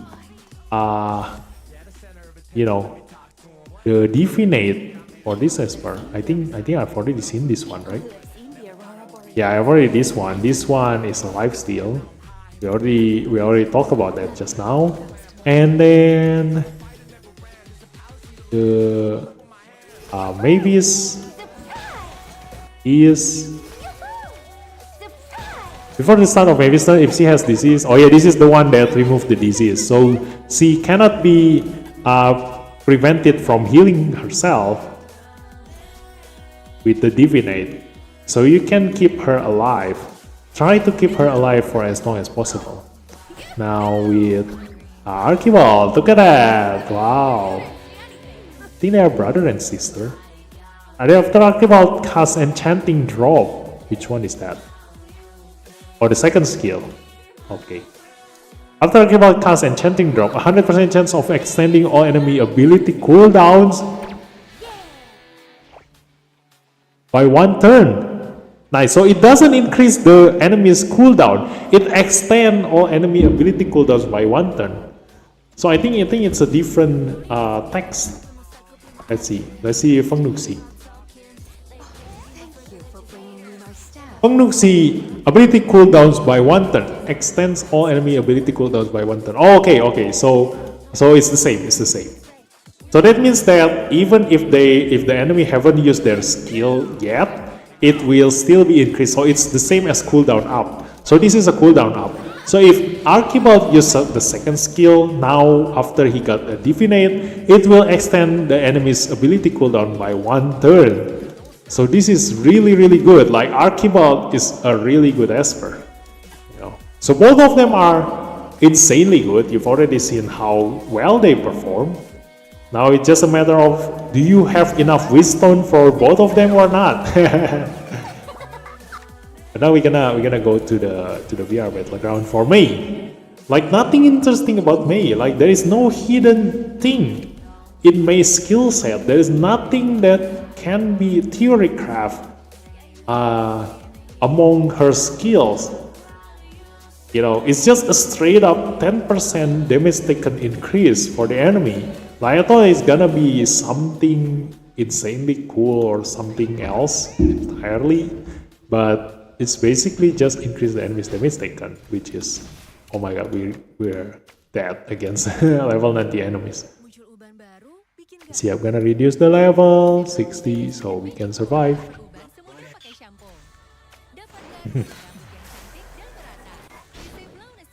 covering semudah pakai shampoo. Okay, let's go. Let's do this. We're gonna use the third skill. Just stay there. This won't hurt. It really is a voodoo, you know. But look at this.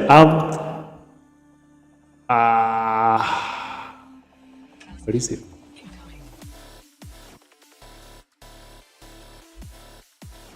Oh, that was the one swing. Yeah. I mistook that for one swing. So yeah, another reason why you want Archibald is that if the enemy is afflicted by one swing, Archibald's debuff that deals 5% of the enemy's HP every single turn, the enemy's buff duration can only last for one turn, which is going to be insanely good against a tank team where they keep stacking their buffs, especially against someone like Gabriel. If you can inflict the one swing before Gabriel use her immunity, the immunity will be reduced to one turn from 3 turns. How good is that? It's insanely good, I tell you that.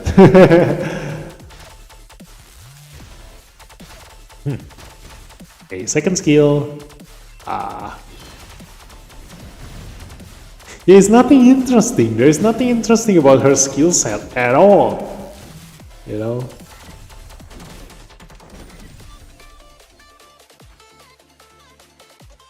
There's nothing interesting about her skill at all. This is just like an extra esper. I don't know why they put her on championship.